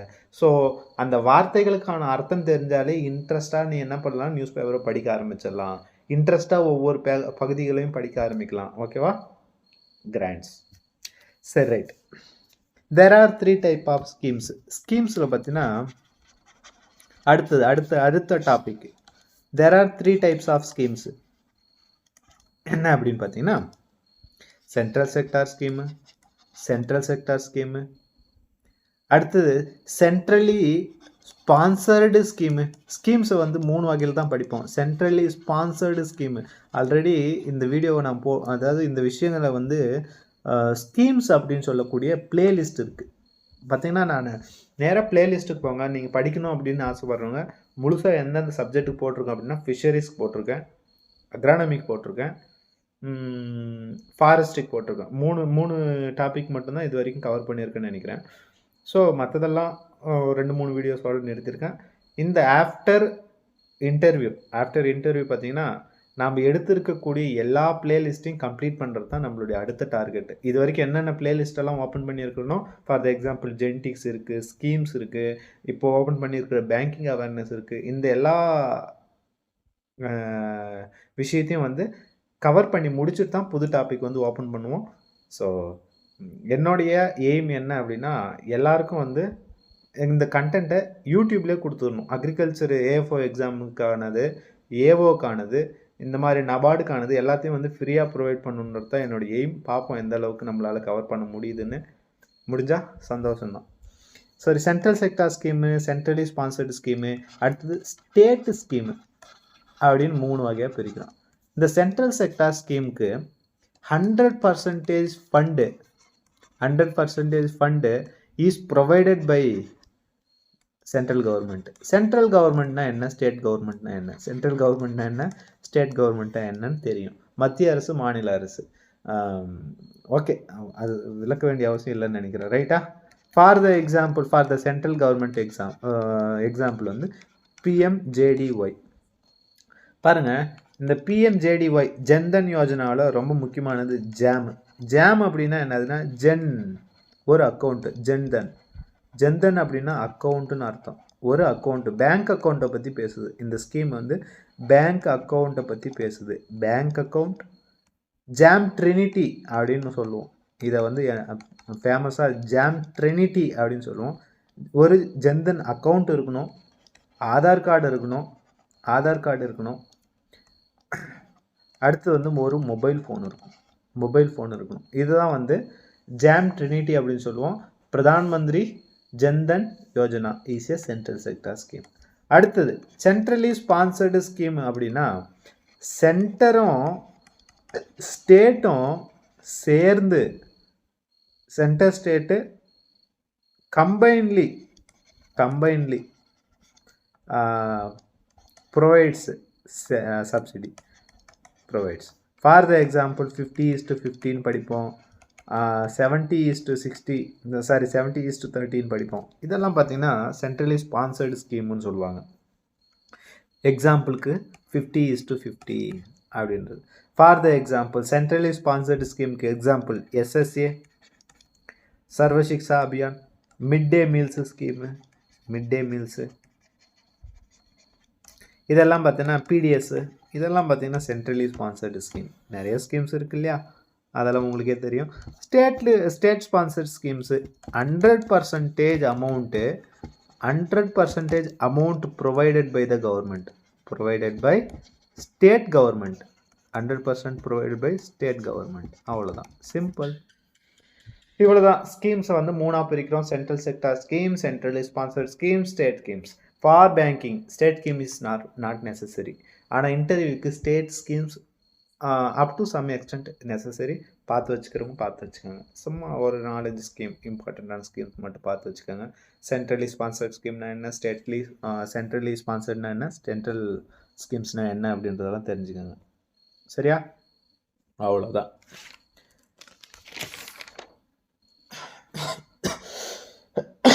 Sorry.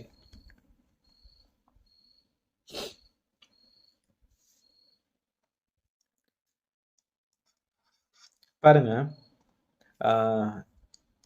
சும்மா எழுதி வச்சுக்கோங்க. If something is common,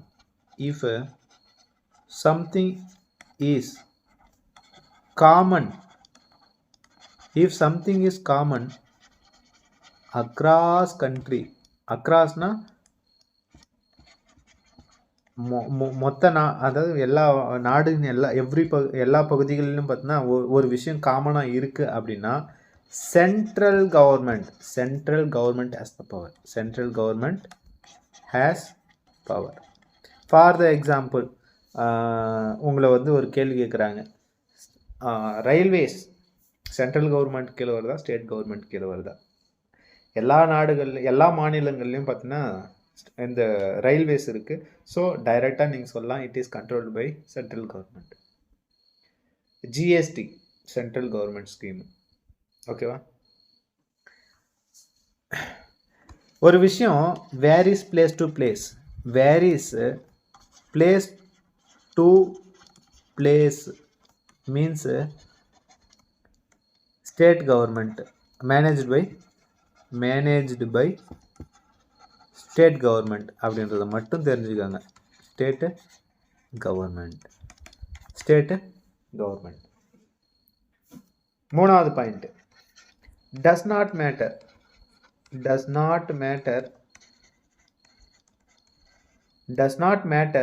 the reason when.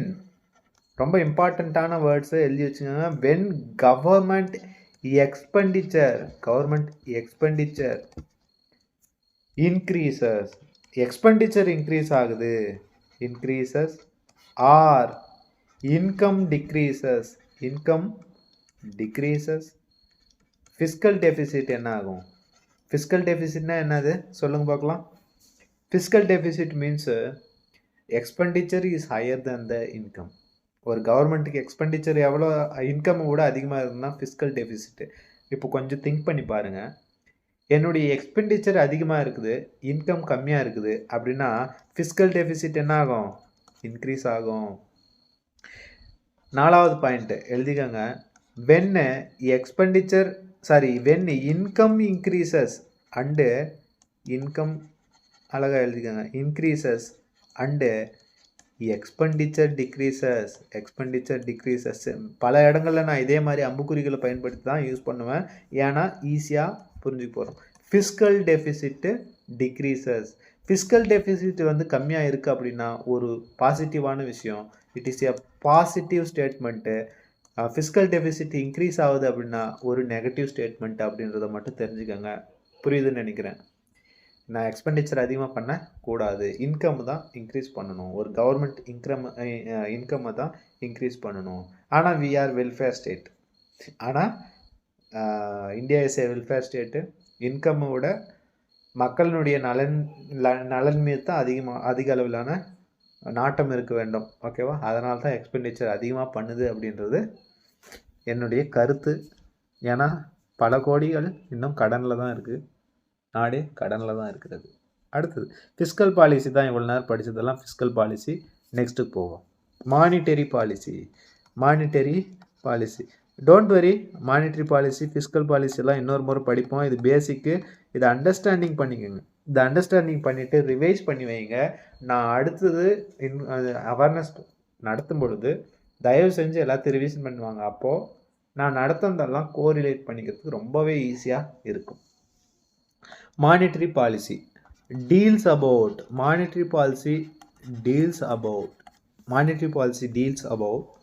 interest rate, repo rate, reverse repo rate எல்லாம் படிச்சிருப்போம் இல்லையா? இன்ட்ரெஸ்ட் ரேட்டை பற்றி பேசும். And money supply in the economy. அது ஃபிஸ்கல் பாலிசி எதை பற்றி பேசுது? Income, expenditure, borrowing of the government. அது எதால் மேனேஜ் பண்ணப்படுகிறது? மினிஸ்ட்ரி ஆஃப் ஃபைனான்ஸ்னால் மேனேஜ்மெண்ட் பண்ணப்படுகிறது. இன்கம் எதன் வழியாக வருகிறது? எக்ஸ்பெண்டிச்சர் எதுக்கெல்லாம் பண்ணுறோம் அதெல்லாம் பார்த்துட்டோம். ஆனால் இங்கே monetary policy deals about interest rate, money supply in the economy, money supply in the economy, money supply இன்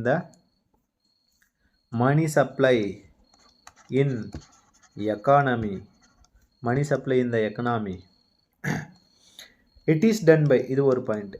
அது மினிஸ்ட்ரி ஆஃப் ஃபைனான்ஸ் செஞ்சது. It is done by reserve bank of India அல்லது apex bank means head bank அல்லது தலைமை வங்கி அப்படின்னு சொல்லுவோம். தலைமை வங்கி. இந்த டெர்மினாலஜியும் படிச்சுக்கோங்க. அபெக்ஸ்ன்றது எனக்கு தெரியாது. அபெக்ஸ்ன்றது தெரியாது. திடீர்னு அபெக்ஸ்ன்றது ஒரு புது பேங்காக இருக்குமோ அப்படின்னலாம் சில சமயம் நினச்சிருக்கேன். நீங்களும் நினச்சிடக்கூடாதுன்னு தான் இந்த விஷயங்கள்லாம் சொல்கிறேன். ஓகேவா? ஃபஸ்ட்டு இனிஷியலாக நிறைய விஷயங்கள் வந்து தெரியாது இல்லையா? இப்போ ஒரு ஃப்ரெஷர்ஸ் ஒருத்தர் இருக்கார், இந்த வீடியோ வாட்ச் பண்ணுறாரு அப்படின்னா, நான் சொன்ன எல்லா டெர்மினாலஜியுமே அவர் புதுசாக தான் இருக்கும். அதுவும் என்ன மாதிரி தமிழ் மீடியம் படிச்சுட்டு வந்தவங்களுக்கு எல்லா விஷயமே வந்து புதுசாக தான் இருக்கும். ஈவன் ஒவ்வொரு வேர்டுமே வந்து புதுசான விஷயங்கள் தான். அபவுட்ன்றதுக்கான விஷயம் அபவுட்ன்ற வார்த்தைக்கான மீனிங்கே தெரியாது சில சமயம். ஓகேவா? ஸோ லேர்னிங் தான் இம்பார்ட்டண்ட்டு. எப்பவுமே தெரியலன்றதை கற்றுக்கிறது தப்பு கிடையாது. முக்கியமான ஒரு பாயிண்ட்டு, இங்கே நியூஸ் பேப்பரில் 100 பேசிஸ் பாயிண்ட் அப்படின்னு சொல்லுவாங்க. 100 பேசிஸ் பாயிண்ட்ஸ் அப்படின்னு சொல்லுவாங்க. 100 பேசிஸ் பாயிண்ட்ஸ் அப்படின்னா ஒரு பர்சன்டேஜை 100 பேசிஸ் பாயிண்ட்ஸ் அப்படின்னு பிரிப்பாங்க. ஒரு பர்சன்டேஜாக தான் என்னன்னு பிரிச்சுருக்காங்க, 100 பேசிஸ் பாயிண்ட்ஸ் அப்படின்னு பிரிச்சுருக்காங்க. இது வந்து ஷேர் மார்க்கெட்டில் யூஸ் பண்ணக்கூடிய டெர்மினாலஜி. இந்த பேசிஸ் பாயிண்ட்ஸ்ன்றது ஷேர் மார்க்கெட்டில் யூஸ் பண்ணக்கூடிய டெர்மினாலஜி. இந்த கொஷினை கேட்கறதுக்கான வாய்ப்புகளும் இருக்கிறது. ஒரு இன்டர்வியூவில் மோக் இன்டர்வியூவில் கேட்டிருந்தாங்க இது மாதிரி. சரியா? வாட் இஸ் பேசிஸ் பாயிண்ட்ஸ் அப்படின்னு கேட்பாங்க. 1% is equal to 100 basis points. For the example, இப்போ நான் உங்களை கேள்வி கேட்குறேன், 0.5% means how many basis points அப்படின்னு கேட்டால் 50 பேசிஸ் பாயிண்ட்ஸ். 50 பேசிஸ் பாயிண்ட்ஸ் அப்படின்றது தெரிஞ்சுக்கோங்க. அடுத்த point, RBI is father and mother of all banks அப்படின்றது தெரிஞ்சுக்கோங்க. All banks. ஒரு விஷயம் புரிஞ்சுக்கணும், நீங்கள் ஆர்பிஐயில் ஒரு லேமேன், ஒரு சாதாரண மனிதன் போய் டெபாசிட் பண்ண முடியுமா அப்படின்ற கொஷின் எல்லாம் பார்த்தீங்கன்னா இன்டர்வியூவில் கேட்பாங்க. ஆர்பிஐயில் யாராலையும் போய் டெபாசிட் எல்லாம் பண்ண முடியாது, யாராலையும் போய் கடன்லாம் வாங்க முடியாது. நேராக கவர்மெண்ட் போய் ஆர்பிஐ கிட்ட கடன் வாங்கலாம். ஓகேவா? ஆனால் மக்கள், சாதாரண மக்கள் போய் ஆர்பிஐ கிட்ட கடன் வாங்க முடியாது. மக்களுக்கும் ஃபஸ்ட்டு மக்கள் என்ன பண்ணணும், ஒரு சாதாரண மக்கள் என்ன பண்ணணும், பீப்புள் போய் பேங்க்கு கிட்ட கடன் வாங்குவாங்க. ஒருவேளை பேங்க்குக்கிட்டே கடன் இல்லைன்னு பொழுது ஆர்பிஐ கிட்ட கடன் வாங்குவாங்க. ஓகேவா? ஆர்பிஐ கிட்ட கடன் வாங்குவாங்க. நேராக மக்கள் போய் ஆர்பிஐ கிட்ட கடன் வாங்க முடியாது. சின்ன டிராயிங் போட்டு வச்சுக்கோங்க, பாரோயிங் அப்படின்னு போட்டு இது மாதிரி எழுதிக்கோங்க. இதெல்லாம் சின்ன சின்ன விஷயங்கள் தான், நாம் புரிதலை பொறுத்தது. ஒரு சாதாரண மக்கள் நேராக போய் ஆர்பிஐயில் கடன் வாங்க முடியுமா அப்படின்னு இன்டர்வியூவில் கேட்பாங்க. நீங்கள் சொல்லணும், நேராக போய் ஆர்பிஐலலாம் கடன் வாங்க முடியாது, பேங்க்குக்கிட்ட தான் கடன் வாங்க முடியும். பேங்க்குக்கே காசு இல்லை அப்படின்ற பட்சத்தில் ஆர்பிஐ கிட்ட கடன் வாங்கும். ஆர்பிஐ கிட்டேயும் பணம் பத்தலையா என்ன பண்ணும், ஆர்பிஐ வந்து கவர்மெண்ட்டுக்கிட்டேருந்து வாங்கும். இல்லைனா கவர்மெண்ட்டுக்கிட்டே கடன் இல்லையா, வெளிநாடுகளில் போய் கையேந்தோம். இல்லைனா கவர்மெண்ட் வந்து நேராக மக்கள்கிட்டே கையேந்தோம். ஓகேவா? இவ்வளோ தான் விஷயங்கள். ரைட்டா? அடுத்தது அழகா எழுதி வச்சுக்கோங்க. வென் ஆர்பிஐ, இந்த விஷயம் வந்து ரொம்ப important boss. When RBI increases the repo rate, அழகா எழுதி வச்சுக்கணும். When RBI increases the repo rate, cost of borrowing, அதாவது ரெப்போ ரேட்னா என்ன அப்படின்னு சொல்லிடுறேன் ஃபஸ்ட்டு. ஒரு பேங்க்குக்கு ஒரு பேங்க் என்ன பண்ணுன்னா ஆர்பிஐ கிட்ட கடன் வாங்கும். ரெப்போ ரேட்டுன்றதை ஃபஸ்ட்டு சொல்லிடுறேன், ரெப்போ ரேட்டுக்கு அப்புறம் வருவோம். ரெப்போ ரேட், சும்மா இந்த ரெப்போ ரேட்டுன்ற கான்செப்ட் மட்டும் இப்போதைக்கு சொல்கிறேன், ஏன்னா இந்த இடத்துல நான் சொல்ல வேண்டிய அவசியம் இருக்குது. ரெப்போ ரேட் அப்படின்னா ஒரு பேங்க் இருக்குது, ஃபார் த எக்ஸாம்பிள் எஸ்பிஐன்னு சொல்லக்கூடிய ஒரு பேங்க்கு நேராக போகுது, ஆர்பிஐ கிட்ட கடன் வாங்குது. ஆர்பிஐ இருக்குது, ஆர்பிஐ கிட்ட கடன் வாங்குது. ஏன்னா எஸ்பிஐ கிட்ட பணம் இல்லை. சரியா? இல்லைன்னா யாராவது ஒரு பெரிய முதலாளி, எந்த மாதிரி முதலாளி, ஒரு அம்பானி, ஒரு அதானி, ஒரு மல்லையா, இந்த மாதிரியான பெரிய நல்ல முதலாளிகளுக்கு என்ன பண்ணுது, பணம் கொடுக்கணும், பணம் இல்லை, ஆர்பிஐ கிட்ட கடன் வாங்குது. அதுக்கு என்ன பண்ணுன்னா collateral submit பண்ணும். What is collateral? Collateral means subsidy. Collateral means security. Security means தமிழில் நல்ல வார்த்தை எனக்கு தெரியவில்லையே. செக்யூரிட்டி மீன்ஸ் பிணைய பத்திரம். பிணைய பத்திரம் அப்படிதான் நினைக்கிறேன். பிணையம் வைக்கிறது, அதாவது எங்கிட்ட ஒரு நிலம் இருக்குது அப்படின்னு சொல்லி அந்த நிலத்தை கொண்டு போய் வச்சுருவோம். என்ன பண்ணுவோம், பேங்க்கிட்ட கொடுத்துட்டு தானே நம்ம என்ன பண்ணுவோம், பேங்க்லேருந்து கடன் வாங்குவோம். ஒரு வேளை உங்களால் பணத்தை திருப்பி கொடுக்க முடியல, என்ன பண்ணுவோம், அந்த ஒரு வேளை நகையை வச்சுட்டு எடுப்போம் இல்லையா, அதுதான் கொலாட்ரல் அப்படின்னு சொல்லுவோம். செக்யூரிட்டியாக கொடுக்குறோம். ஒரு வேளை உங்களால் சரியான டைமுக்கு உங்களால் அமௌண்ட்டை கொடுக்க முடியல அப்படின்னா பேங்க் என்ன பண்ணோம், அந்த நகையை விற்றுட்டு அந்த பணத்தை எடுத்து வச்சுக்கும். ஓகேவா, ரைட். மற்ற விஷயங்கள்லாம் நம்ம என்ன பண்ணுவோம், பேங்கிங் அவேர்னஸில் படிப்போம். ஓகேவா. எஸ்பிஐ பேங்க் என்ன பண்ணுது, ஆர்பிஐ கிட்ட கடன் வாங்குது, கொலாட்ரல் வச்சு கடன் வாங்கும். ரெப்போ ரேட் அப்படின்றது பார்த்தீங்கன்னா ஆஸ்க்ஸ் இல்லைன்னா பாரோஸ்.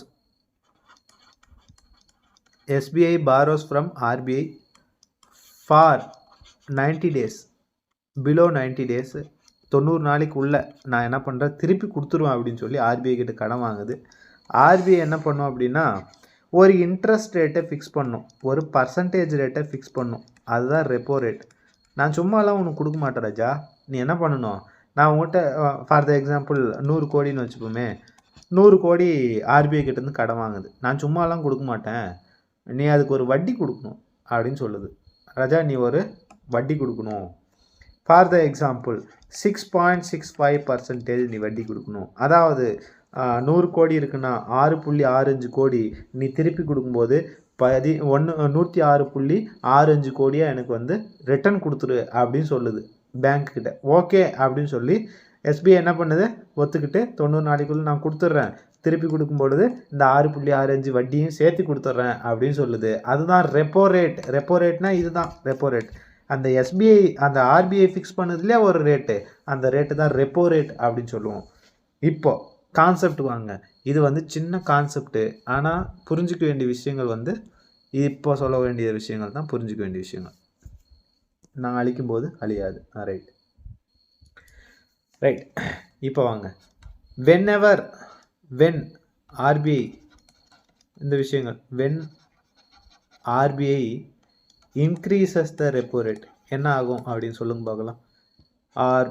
ரெப்போ ரேட்டை இன்க்ரீஸ் பண்ணுது, ஒரு ஆர்பிஐ வந்து ரெப்போ ரேட்டை இன்க்ரீஸ் பண்ணுது அப்படின்னா என்ன ஆகும்னா cost of borrowing will increases cost of borrowing. அதாவது நான் வட்டி இதுக்கு முன்னால் நான் 5 ரூபா தான் வட்டி கொடுத்துக்கிட்டு இருந்தேன். ஆனால் திடீர்னு பேங்க் ஆர்பிஐ என்ன சொல்லிடுச்சு, நீ 10 ரூபா கொடுத்தா தான் நான் உனக்கு என்ன பண்ணுவேன், 100 ரூபா கடன் கொடுப்பேன் அப்படின்னு சொல்லுது. அப்போ என்ன ஆகும், காஸ்ட் ஆஃப் பாரோயிங் இன்க்ரீசஸ். நான் 105 ரூபா கொடுத்த இடத்துல இப்போ 110 ரூபா கொடுக்க வேண்டியிருக்கு. நான் வாங்குவேன்னா அதிகமாக கடன் வாங்குவேன்னா வாங்க மாட்டேன். Cost of borrowing increases. Cost of borrowing increases. When cost of borrowing increases, higher rate of interest. High rate of interest. நான் என்ன பண்ணணும், அதிக அளவில் இன்ட்ரெஸ்ட் பே பண்ணணும். அதிக அளவில் இன்ட்ரெஸ்ட் பே பண்ணும் பொழுது லெஸ் பாரோயிங். நான் குறைவாக கடன் வாங்குகிறேன். அப்படின்னா less investment in the economy. When there is a less investment, what will happen, there will be a less money flow. நான் கம்மியாக இன்வெஸ்ட்மெண்ட் பண்ணுறேன். ஒரு கம்பெனி வந்து 100 கோடி இன்வெஸ்ட்மெண்ட் பண்ண வேண்டிய இடத்துல 50 கோடி தான் இன்வெஸ்ட்மெண்ட் பண்ணுது அப்படின்னா 50 பேருக்கு தான் வேலையை கொடுக்க முடியும். அந்த 50 பேருக்கு தான் வேலை கொடுக்குதுன்னா அந்த 50 பேரால் தான் சம்பாதிக்க முடியும். மற்ற பேருக்கு அன்எம்ப்ளாய்மெண்ட்டுன்னும் பொழுது ஒரு விசியஸ் சைக்கிளை உருவாக்கிறோம், எக்கனாமி வந்து ஃபால் டவுன் ஆகும். ஓகேவா, இவ்வளோ விஷயங்கள். சும்மா ஒரு ஆர்பிஐ என்ன பண்ணுது, ஒரு ரெப்போ ரேட்டை இன்க்ரீஸ் பண்ணி விட்டுருது. இப்படி இன்க்ரீஸ் பண்ணும்போது என்ன ஆகுது, இவ்வளோ விஷயங்கள் வந்து பின்னால் நடக்குது அப்படின்றத மட்டும் தெரிஞ்சுக்கோங்க. ஓகேவா, ஒரு ரெப்போ ரேட்டை இன்க்ரீஸ் பண்ணும்போது cost of borrowing increases. When cost of borrowing increases, high rate of interest means less borrowing means less investment means less money flow. இந்த விஷயங்கள்லாம் இப்படி அப்படியே வரிசையாக சொன்னீங்க அப்படின்னா உங்களுக்கு வந்து நீங்கள் தான் பெஸ்ட் அப்படின்னு சொல்லி கொடுத்துருவாங்க. ரைட், இது கீழே எழுதிக்கோங்க. இது மாதிரி சார்ட் போட்டாச்சா, சார்ட் போட்டு எழுதிக்கோங்க. நாம் அழிக்கும் போது அழியாது. ரைட், இந்த மாதிரியான மானிட்டரி பாலிசியை என்னன்னு சொல்லுவாங்கன்னா, this policy is contractionary policy, contractionary monetary policy, contractionary monetary பாலிசின்னு சொல்லுவோம். இல்லை அப்படின்னா காஸ்ட்லி மானிட்டரி பாலிசி அல்லது டைட் மானிட்டரி பாலிசி அல்லது டியர் மணி பாலிசி, அதாவது காஸ்ட்லின்னா காஸ்ட்லி தான், டியர் மணி பாலிசின்னு சொல்லுவோம். இல்லை ஹாக்கிஷ்னா என்னது, ஹாக் தெரியும் இல்லையா, ஹாக்கிஷ் மானிட்டரி பாலிசி அப்படின்னு சொல்லுவோம். இதுக்கான வேரியஸ் நேம்ஸ், எதுக்கு இந்த ரெப்போ ரேட்டை இன்க்ரீஸ் பண்ணும்போது உருவாகக்கூடிய இந்த விஷயத்துக்கு பேர் கான்ட்ராக்ஷனரி மானிட்டரி பாலிசி. ஏன்னா நிறைய இன்வெஸ்ட்மெண்ட்டை வெளியே விடாமல் தடுக்குது இந்த மானிட்டரி பாலிசி. அடுத்தது இது இன்னொரு கேஸ், இப்போ பார்க்க போகிறது இன்னொரு case.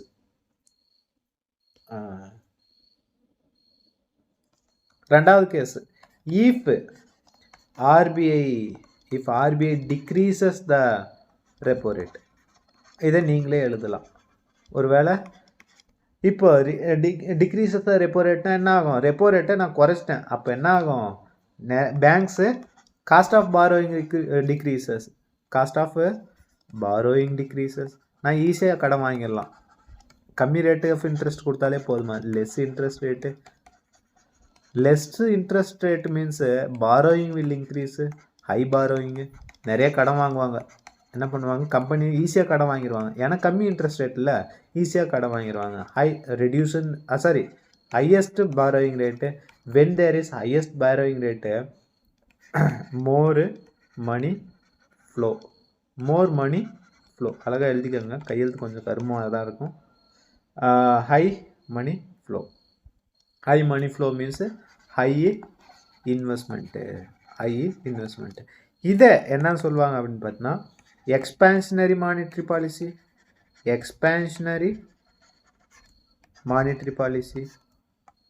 Easy monetary policy, cheaper monetary policy, loose monetary policy, dovish monetary policy அப்படின்னு சொல்லுவோம். Dovish, DOVISSH, dovish. புரிஞ்சிருக்கும்னு நினைக்கிறேன். இந்த தகவல் எல்லாம் உங்களுக்கு புரிஞ்சிருக்கும் அப்படின்னு நினைக்கிறேன். அடுத்தது ரொம்ப இம்பார்ட்டண்ட்டான கேபிட்டல்ஸ்.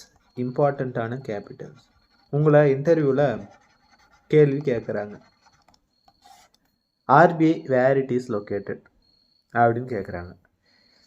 ரைட்டா, விதான்சௌதான்ற மாதிரி பார்லிமெண்ட் எங்கே இருக்குது அப்படின்னு கேட்குறாங்க. மினிஸ்ட்ரி ஆஃப் ஃபைனான்ஸ் எங்கே இருக்குது, ஹெட் குவார்ட்டர்ஸ் எங்கே இருக்குது அப்படின்னு கேட்குறாங்க.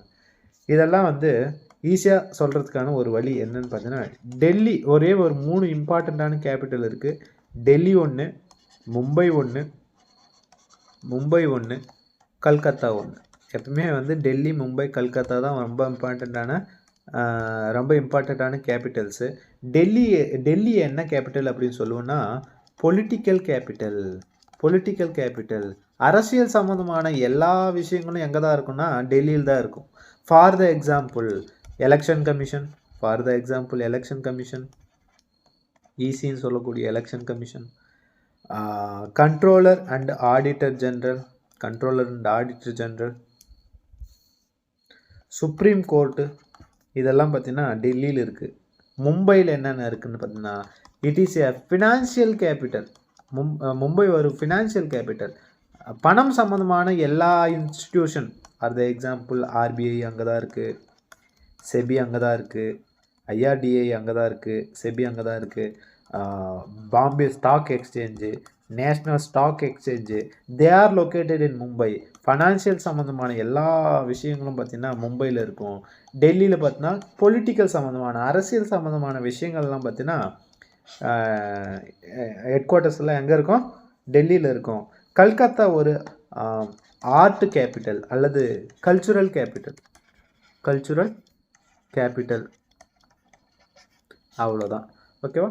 3 இம்பார்ட்டண்ட்டான கேபிட்டல் டெல்லி, மும்பை, கல்கத்தா. டெல்லி ஒரு political capital, Mumbai is a financial capital and Calcutta is a cultural capital அப்படின்றத மட்டும் தெரிஞ்சுக்கிறோம். அடுத்தது கான்செப்ட் ரொம்ப ரொம்ப இம்பார்ட்டண்ட்டான ஒரு கான்செப்ட், இன்ஃப்ளேஷன் அப்படின்னா பணவீக்கம். பணம் வீங்கி போயிடுமா? கிடையாது. கான்செப்ட் சொல்லுவோம், எழுதி வச்சுக்கோங்க. இதை சிம்பிளான டேர்ம்ஸில் புரியிறான வகையில் நான் உங்களுக்கு சொல்கிறேன். இன்ஃப்ளேஷன் அப்படின்னா increase in the prices of, இதே மாதிரி சொல்லிட்டு வந்துகிட்டே இருக்கலாம். Increase in the prices of most of goods and services. கூட்ஸ்னால் என்னது?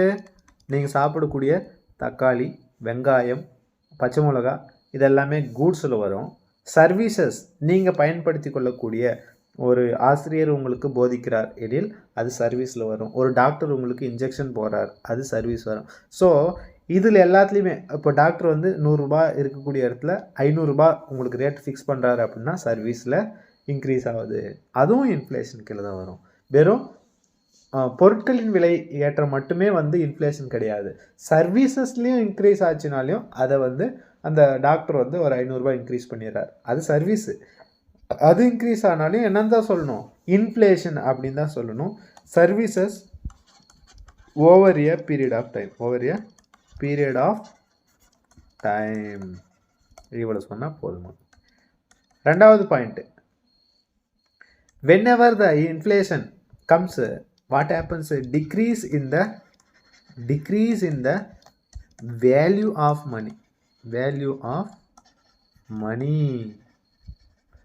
சொல்கிறேன், இந்த கான்செப்ட் சொல்கிறேன் உங்களுக்கு. அடுத்த பாயிண்ட் எழுதிக்கோங்க. too much of money is chasing only few goods. ரைட்டா? ஃபர்ஸ்ட் பாயிண்ட் உங்களுக்கு விளக்கியாச்சு. ஒரு இன்ஃப்ளேஷன்னா என்ன? பண மதிப்பு, அதாவது ஒரு பொருளை வாங்கக்கூடிய அமௌண்ட் வந்து இன்க்ரீஸ் ஆகிடுச்சு. அதாவது போன வாரம் நான் 30 ரூபாய்க்கு வாங்கின தக்காளி இந்த வாரம் வந்து 100 ரூபாய் அப்படின்னா அது இன்ஃப்ளேஷன் அப்படின்னு சொல்லணும். இப்போ என்ன ஆயிடுச்சு அப்படின்னா, போன வாரம் 1 கேஜி தக்காளி 30 ரூபாய், ஆனால் இந்த வாரம் அதே 1 கேஜி தக்காளி 100 ரூபாய். இந்த இடத்துல என்னுடைய பணத்தினுடைய வேல்யூ குறைஞ்சி போச்சு. புரியுதா இல்லையா? எப்படி குறைஞ்சிருச்சு? சார் போன வாரம் 30 ரூபா கொடுத்தேன், இந்த வாரம் 100 ரூபாய் கொடுத்துருக்கேன், பணத்தோட வேல்யூ இன்க்ரீஸ் தானே ஆயிருக்கு அப்படின்னு தானே கேட்பீங்க. ஆனால் அதுதான் கிடையாது. எப்பெல்லாம் ஒரு பொருள் இருக்குது, 30 ரூபாய்க்கு வாங்கக்கூடிய தக்காளியை நான் 25 ரூபாய்க்கு கொடுத்து வாங்குறேன் அப்படின்னா அது எனக்கு பாசிட்டிவ். அப்போது என்னுடைய பணத்திற்கான மதிப்பு இன்க்ரீஸ் ஆகிருக்கு, அதுக்கான வேல்யூ இன்க்ரீஸ் ஆகிருக்கு, அதுக்கான மரியாதை இன்க்ரீஸ் ஆகிருக்கு. ஓகேவா? அதுவே ஒரு ரூபா கொடுத்து 1 கேஜி தக்காளி வாங்குறேன் அப்படின்னா எனக்கோட வேல்யூ என்ன இருக்குது? இன்க்ரீஸ் ஆகிருக்கு. சரியா? அதுவே 100 ரூபாய் 1 கேஜி தக்காளி 100 ரூபாய் கொடுத்து வாங்குறேன் அப்படின்னா என்னுடைய வேல்யூ குறைஞ்சிருச்சு, மணியோடைய வேல்யூ குறைஞ்சிருச்சு அப்படின்னு தெரிஞ்சுக்கோங்க. அதாவது அப்படி இல்லை அப்படின்னா too much of money is chasing only few goods அப்படின்னா என்ன அர்த்தம்? ஒரு பொருளுக்கான விலை அதிகமாகிடுச்சு அப்படின்னா நான் ரொம்ப கம்மியாக தான் ஒரு பொருளை வாங்குவேன். அப்போது வெரி ஃபியூ குட்ஸை தான் நான் வாங்க போகிறேன். அந்த மணியை யூஸ் பண்ணி வெரி ஃபியூ குட்ஸ் தான் வாங்க முடியும். போன வாரம் 100 ரூபாயை வச்சு 1 கிலோ வாங்கினேன், இந்த வாரம் 100 ரூபாய்க்கு எவ்வளோ தான் வாங்க முடியும்? கம்மியாக தான் வாங்க முடியும். ஏன்னா பணம் வந்து அதிகமாகிடுச்சு. ஓகேவா? பணத்தினுடைய மதிப்பு குறைஞ்சிருச்சு. புரியும்னு நினைக்கிறேன். புரியலாம், ஒரு 10 நிமிஷம் யோசிச்சிங்கன்னா உங்களுக்கே புரியும் இன்ஃப்ளேஷன் அப்படின்னா என்ன அப்படின்றத சொல்லியாச்சு. பேசிக்காக இதெல்லாம் தெரிஞ்சுக்கோங்க. தெரிஞ்சுட்டு பின்னால் நான் உங்களுக்கு என்ன பண்ணுறேன் சொல்லிக் கொடுக்குறேன், மற்ற விஷயங்கள்லாம் சொல்லிக் கொடுக்குறேன். Sectors of economy. Sectors of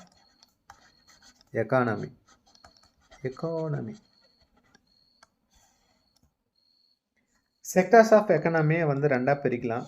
ஒன்று வந்து ஃபாரின் அதாவது டொமஸ்டிக் செக்டார்ஸ் இருக்குது, இன்னொன்று ஃபாரின் செக்டார்ஸ் இருக்குது. Domestic sectors another one is foreign sector, another one is foreign sector. Domestic sector means domestic na உள்நாடுன்னு அர்த்தம், உள்நாட்டு. foreign அப்படின்னா அயல்நாடு, வெளிநாடு, வெளிநாடு. சிஸ்டம் சூடாயிடுச்சுன்னு நினைக்கிறேன். உள்நாடு means within territory of India, within territory of India. அயல்நாடு means outside of India, outside of India. Economy அதாவது உள்நாட்டுக்குள்ள பப்ளிக் செக்டார் இருக்குது, நம்ம உள்நாட்டுக்குள்ள பப்ளிக் செக்டார் இருக்குது, ப்ரைவேட் செக்டார்ஸ் இருக்குது. பப்ளிக் செக்டாருக்கு example railways, public sector undertaking, railways. State Bank of India is public sector.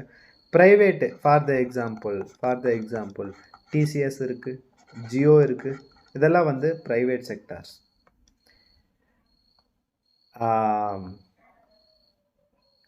இப்போது any firm holds more than 50%. தனியாக எழுதிடுவோமா? சரி, ரைட். இது முடிச்சுட்டு அப்புறமா எழுதுவோம். இதுக்கு வாங்க, இங்கே எழுதியாங்க. in any company more than 50% of share belong to foreigner means that is foreign sector. foreigner means foreign sector. புரியுதுன்னு நினைக்கிறேன். எப்பவுமே என்னுடைய ஷேர் அதிகமாக இருக்குது, அதாவது ஒரு ஃபாரினருடைய ஷேர் 51% வந்துருச்சு அப்படின்னாலே அது ஃபாரினருக்கான ஷேர், ஃபாரினருக்கான செக்டார், ஃபாரின் செக்டார் கீழே போயிடும். ஓகேவா? இல்லை கவர்மெண்ட்டினுடைய ஷேர்னா பங்குனா என்கிட்ட ஒரு 100 ரூபா இருக்குது, நான் வந்து 100 ரூபாயில் 51 ரூபாய் என்னுடைய இன்வெஸ்ட்மெண்ட்டு, 49 ரூபாய் என்னுடைய ஃப்ரெண்டோட இன்வெஸ்ட்மெண்ட் அப்படின்னா அந்த கம்பெனிக்கு யார் தான் ஓனரு? நான் தான் ஓனர். என் ஃப்ரெண்டு ஒரு பார்ட்னர், அவ்வளோதான். அவர் ஓனர் கிடையாது, நான் தான் வந்து ஓனர். ஏன் அப்படின்னா நான் தான் 51 ரூபா போட்டிருக்கேன், நான் தான் அதிகமான அமௌண்ட் போட்டிருக்கேன், அதனால் நான் தான் ஓனர். அதே விஷயந்தான் இங்கே. ஃபாரினரோட ஷேர் 50% மேலே போயிடுச்சு அப்படின்னா அவர் வந்து எக்ஸ்டர்னல் செக்டார் கீழே போயிடுவார். அல்லது ஃபாரின் சொல்லலாம், இந்த எக்ஸ்டர்னல் செக்டார்னு சொல்லலாம், எக்ஸ்டர்னல் செக்டார்னு சொல்லலாம். அதே தான் இங்கே. whenever government holds more than 50% of share hold by government means that is called public sector undertaking. ஏன்னா கவர்மெண்ட்.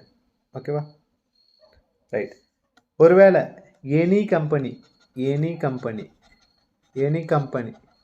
hold more than 50%, அல்லது any private company holds more than 50% of share means that is called private sector. For the example apple இருக்குது, Google இருக்குது. ஓகேவா? இதெல்லாம் பார்த்தீங்கன்னா private sectors அப்படின்னு சொல்லுவோம். அடுத்த டாபிக் போயிடுவோமா? இந்த டெர்மினாலஜிஸ் எல்லாம் ரொம்ப ரொம்ப முக்கியமானது. What is nationalisation?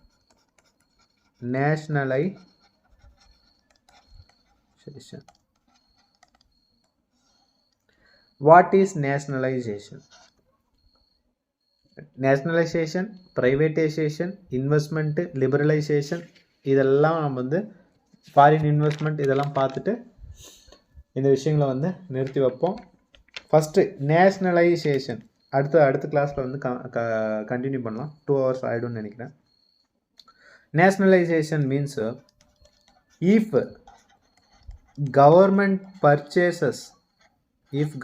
purchases more than 50% share of பாருங்கள், இந்த மீனிங் எல்லாம் தெரியணும். தெரிஞ்சாதான் நம்மளால் அண்டர்ஸ்டாண்ட் பண்ண முடியும். If government purchases more than 50% of shares of private companies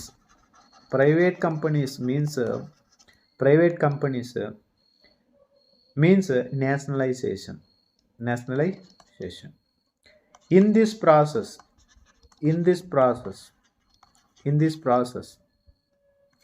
management அல்லது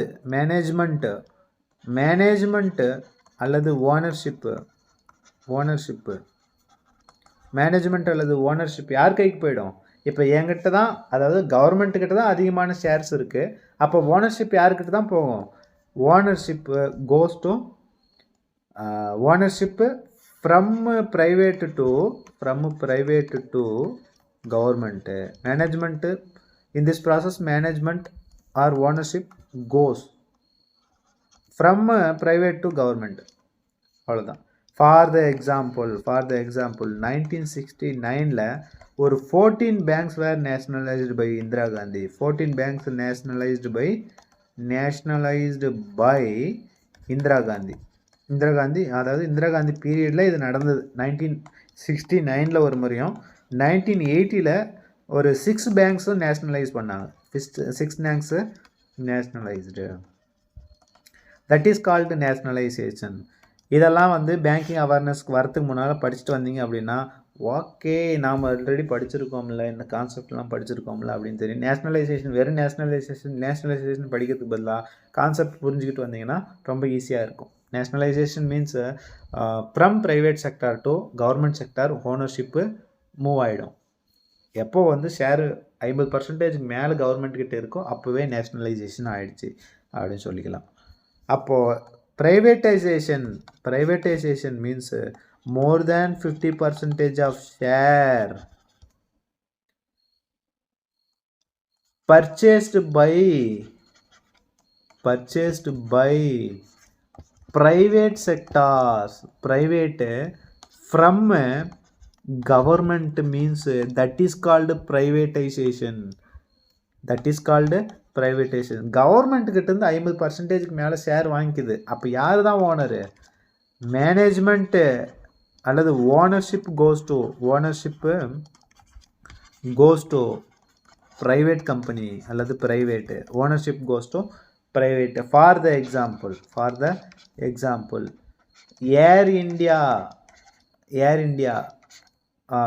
வாஸ் ப்ரைவேட்டைஸ்டு. ஏர் இண்டியா வந்து ஒரு ஏரோப்ளேன் கம்பெனி, ஏர் இண்டியா. அது வந்து ப்ரைவேட்டைசேஷன் பண்ணிட்டாங்க. ரீசெண்டாக டாட்டா வாங்கியிருக்காங்கன்னு நினைக்கிறேன். ஏர் இண்டியா வந்து டாட்டா வாங்கியிருக்காங்க. ஓகேவா? ஸோ ஏர் இண்டியா வந்து ப்ரைவேட்டைஸ்டு ஃப்ரம் கவர்மெண்ட். இனிஷியலாக வந்து கவர்மெண்ட் கையில் தான் இருந்தது. இந்த டெர்மினாலஜி ரொம்ப முக்கியமானது. டிஸ்இன்வெஸ்ட்மெண்ட்டு அல்லது டைவர்ஸ்மெண்ட்டுன்னு சொல்லுவோம். டிஸ்இன்வெஸ்ட்மெண்ட் அல்லது டைவர்ஸ்மெண்ட் அப்படின்னா எழுதிக்கங்க. If government sold less than, அதை அழகாக இப்படி போடுங்க, less than 50% of shares of public sector undertaking. பிஎஸ்யூனா பப்ளிக் செக்டார் அண்டர்டேக்கிங். பிஎஸ்இ அப்படின்னா பப்ளிக் செக்டார் என்டர்பிரைசஸ் அப்படின்னு சொல்லுவாங்க. இதெல்லாம் நியூஸ் பேப்பரில் நீங்கள் படிப்பீங்க. பிஎஸ்இனா என்ன, பிஎஸ்யூனா என்ன அப்படின்றது படிப்பீங்க. ஸோ டூ ப்ரைவேட் செக்டர், அதாவது 50% கீழே தான் யாருக்கு விற்கிறாங்க? ப்ரைவேட்டுக்கு விற்கிறாங்க. அப்போது யார் ஓனராக இருப்பாங்க சொல்லுங்கள் பார்க்கலாம். கவர்மெண்ட்டுக்கிட்ட தான் 50% மேலே இருக்கும். ஏன்னா 50% கீழே தான் வந்து ப்ரைவேட்டுக்கு விற்கிறாங்க. அப்போ ஓனர்ஷிப் பிலாங்ஸ் டு கவர்மெண்ட்டு. ஆனால் சம் பார்ட் ஆஃப் ஷேர்ஸ் என்ன பண்ணுது? கவர்மெண்ட் வந்து ப்ரைவேட்டுக்கு விற்றுருது. ஓகேவா? இதெல்லாம் ஏன் பண்ணணும் அப்படின்னா, கவர்மெண்ட்டுக்கிட்ட இப்போ என்கிட்ட பணம் இல்லை, என்ன பண்ணுறது? மக்களுக்கு கொடுக்குறது பணம் இல்லை அப்படின்னா என்ன பண்ணுறேன்? என்னுடைய சொத்தை எடுத்து நான் என்ன பண்ணுறேன்? கவர்மெண்ட் வந்து ப்ரைவேட்டுக்கிட்ட விற்றுரும். அப்போ ப்ரைவேட் என்ன பண்ணுவான்? பணத்தை கவர்மெண்ட்டுக்கிட்ட கொடுப்பான். கவர்மெண்ட் கொண்டு போய் வேறு இடத்துல செலவு பண்ணும். ஓகேவா? நார்மலாக வந்து மனிதர்கள் என்ன பண்ணுவாங்களோ அதை தான் கவர்மெண்ட்டும் பண்ணுது. If government sold less than 50% of public sector undertakings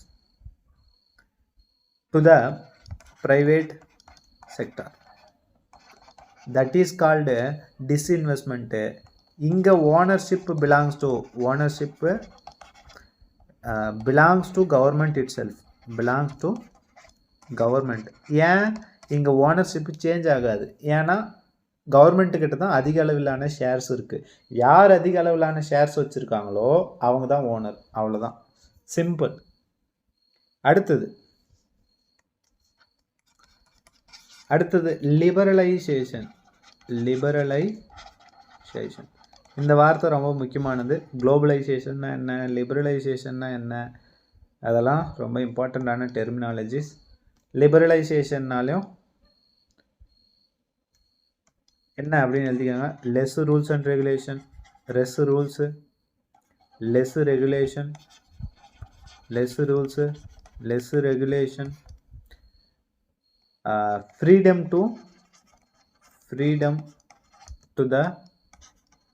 freedom to the businessman. ஈஸியாக பிஸ்னஸ் பண்ணிக்கலாம். ரூல்ஸ் அண்ட் ரெகுலேஷன் வந்து கம்மியாக இருக்குது. ஃபார் த எக்ஸாம்பிள், நான் வந்து நம்ம இந்தியாவில் ஒரு ராக்கெட் விடணும் அப்படின்னு நான் வந்து நினைக்கிறேன் அப்படின்னா ரூல்ஸ் அண்ட் ரெகுலேஷன் அதிகமாக இருக்குது. நீங்கள் இந்த மினிஸ்டர்கிட்ட கையெழுத்து வாங்கணும், அந்த மினிஸ்டர்கிட்ட கையெழுத்து வாங்கணும். ஒரு ஏரோப்ளேன் ஒன்றுனா இவ்வளோ ரூல்ஸ் போட்டுருவீங்க அப்படின்னா நான் வந்து இன்வெஸ்ட்மெண்ட்டே பண்ண மாட்டேன். ஆனால் லெஸ் ரூல்ஸ் அண்ட் ரெகுலேஷன் அப்படின்ற பட்சத்தில் நான் ஈஸியாக என்ன பண்ணுவேன், ஒரு இன்வெஸ்ட்மெண்ட்டை போடுவேன். அதுக்கு பேர் தான் லிபரலைசேஷன் அப்படின்னு சொல்லக்கூடிய விஷயங்கள். சரியா? ரைட். அடுத்தது ஃபாரின் இன்வெஸ்ட்மெண்ட்டு. ஃபாரின் இன்வெஸ்ட்மெண்ட்டை நான் ரெண்டாக பிரிக்கிறேன். இது ரொம்ப முக்கியமான ஒரு டெர்மினாலஜி, ஞாபகத்தை வச்சுக்கோங்க. ஃபாரின் இன்வெஸ்ட்மெண்ட்டை ரெண்டாக பிரிக்கிறேன். Foreign direct investment,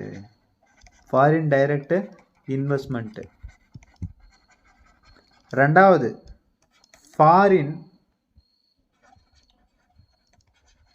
portfolio investment. Foreign portfolio investment, அதாவது இதை எஃப்டிஐன்னு சொல்லுவாங்க, இதை எஃப்பிஐ அப்படின்னு சொல்லுவாங்க. அல்லது foreign institutional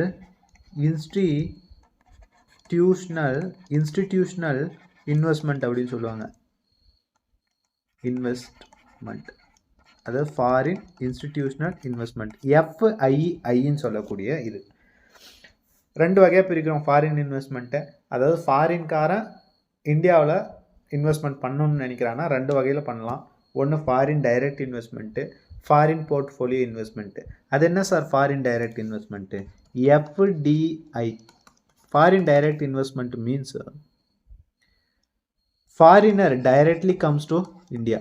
foreigner comes to India and invest more or less 10% hold equity shares, holds shares. ஷேருக்கும் ஈக்விட்டியும் ஒன்று தான், ஷேர்னாலையும் ஈக்விட்டினாலையும் ஒன்று தான். அது ஃபஸ்ட்டு தெரிஞ்சுக்கோங்க. ஷேர் மார்க்கெட்டில் படிக்கும்போது இந்த வார்த்தைகள்லாம் தேவைப்படும். ஷேர்ஸ் அப்படின்னா பங்கு அப்படின்னா என்னுடைய ஓனர்ஷிப்பு. இப்போது 100 ரூபா இருக்குது அப்படின்னா 50 ரூபா 49 ரூபா போடுறான் அப்படின்னா 49% என்னுடைய ஓனர்ஷிப்பு. அவனோடது 51 ரூபா ஓனர்ஷிப்பு. ஒரு வேளை லாபம் வர பட்சத்தில் 49% எனக்கு லாபமாக கொடுத்துருவாங்க. அவங்க வந்து 51% லாபமாக எடுத்துக்குவாங்க. இதுதான் ஷேர்ஸ். சிம்பிளாக டெர்மினாலஜி சொல்லணும், ஷேர்ஸ். ஆனால் ஃபாரின் போர்ட்ஃபோலியோ இன்வெஸ்ட்மெண்ட் அப்படின்றது நேராக அந்த ஃபாரினர் வந்து இந்தியாவுக்கு வரமாட்டார். அதுக்கு பதிலாக என்ன பண்ணலாம் அப்படின்னு பார்த்தீங்கன்னா, அதை எழுதிக்கோங்க, foreigner won't come to India. Foreign portfolio இன்வெஸ்ட்மெண்ட்னா என்னது? Foreigner won't come to India,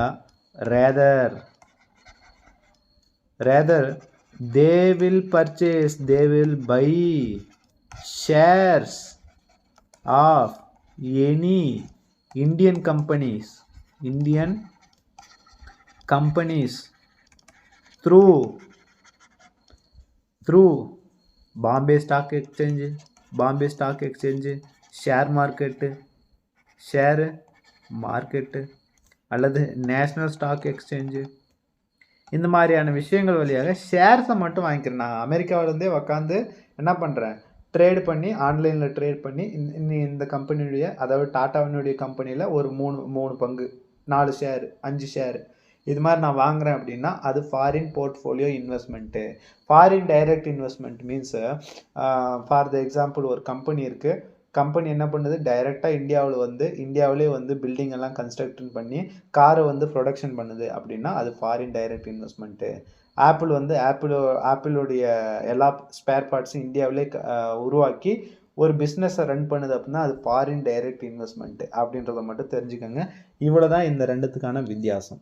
so இந்த செஷனை இதோட நாம் நிறுத்திக்கலாம். ஆல்ரெடி 1.45 மினிட்ஸ், 1 hour 45 மினிட்ஸ் வந்து இந்த வீடியோ போயிருக்கு. ஸோ இந்த வீடியோ உங்களுக்கு பிடிச்சிருக்குன்னு நினைக்கிறேன். முடிஞ்ச அளவுக்கு ஸ்கிப் பண்ணாமல் பாருங்கள். ரொம்ப இம்பார்ட்டண்ட்டான ஒரு கான்செப்ட் தான். அடுத்தடுத்த செஷனில் உங்களுக்கு எல்லா விஷயங்களும் பார்த்திங்கன்னா சொல்லி முடிச்சுட்டு, இந்த பேசிக் முடிச்சுட்டு பின்னால் நியூஸ் பேப்பர் படிக்கிற அளவுக்கு உங்களுக்கு எடுத்து கொடுத்துருவேன். ஸோ அவ்வளோதான். மீண்டும் ஒரு அருமையான செஷனில் உங்களை சந்திக்கிறேன். அதுவரை உங்களிடமிருந்து விடைபெறுவது உங்கள் சாய்குமார். Tata, bye bye.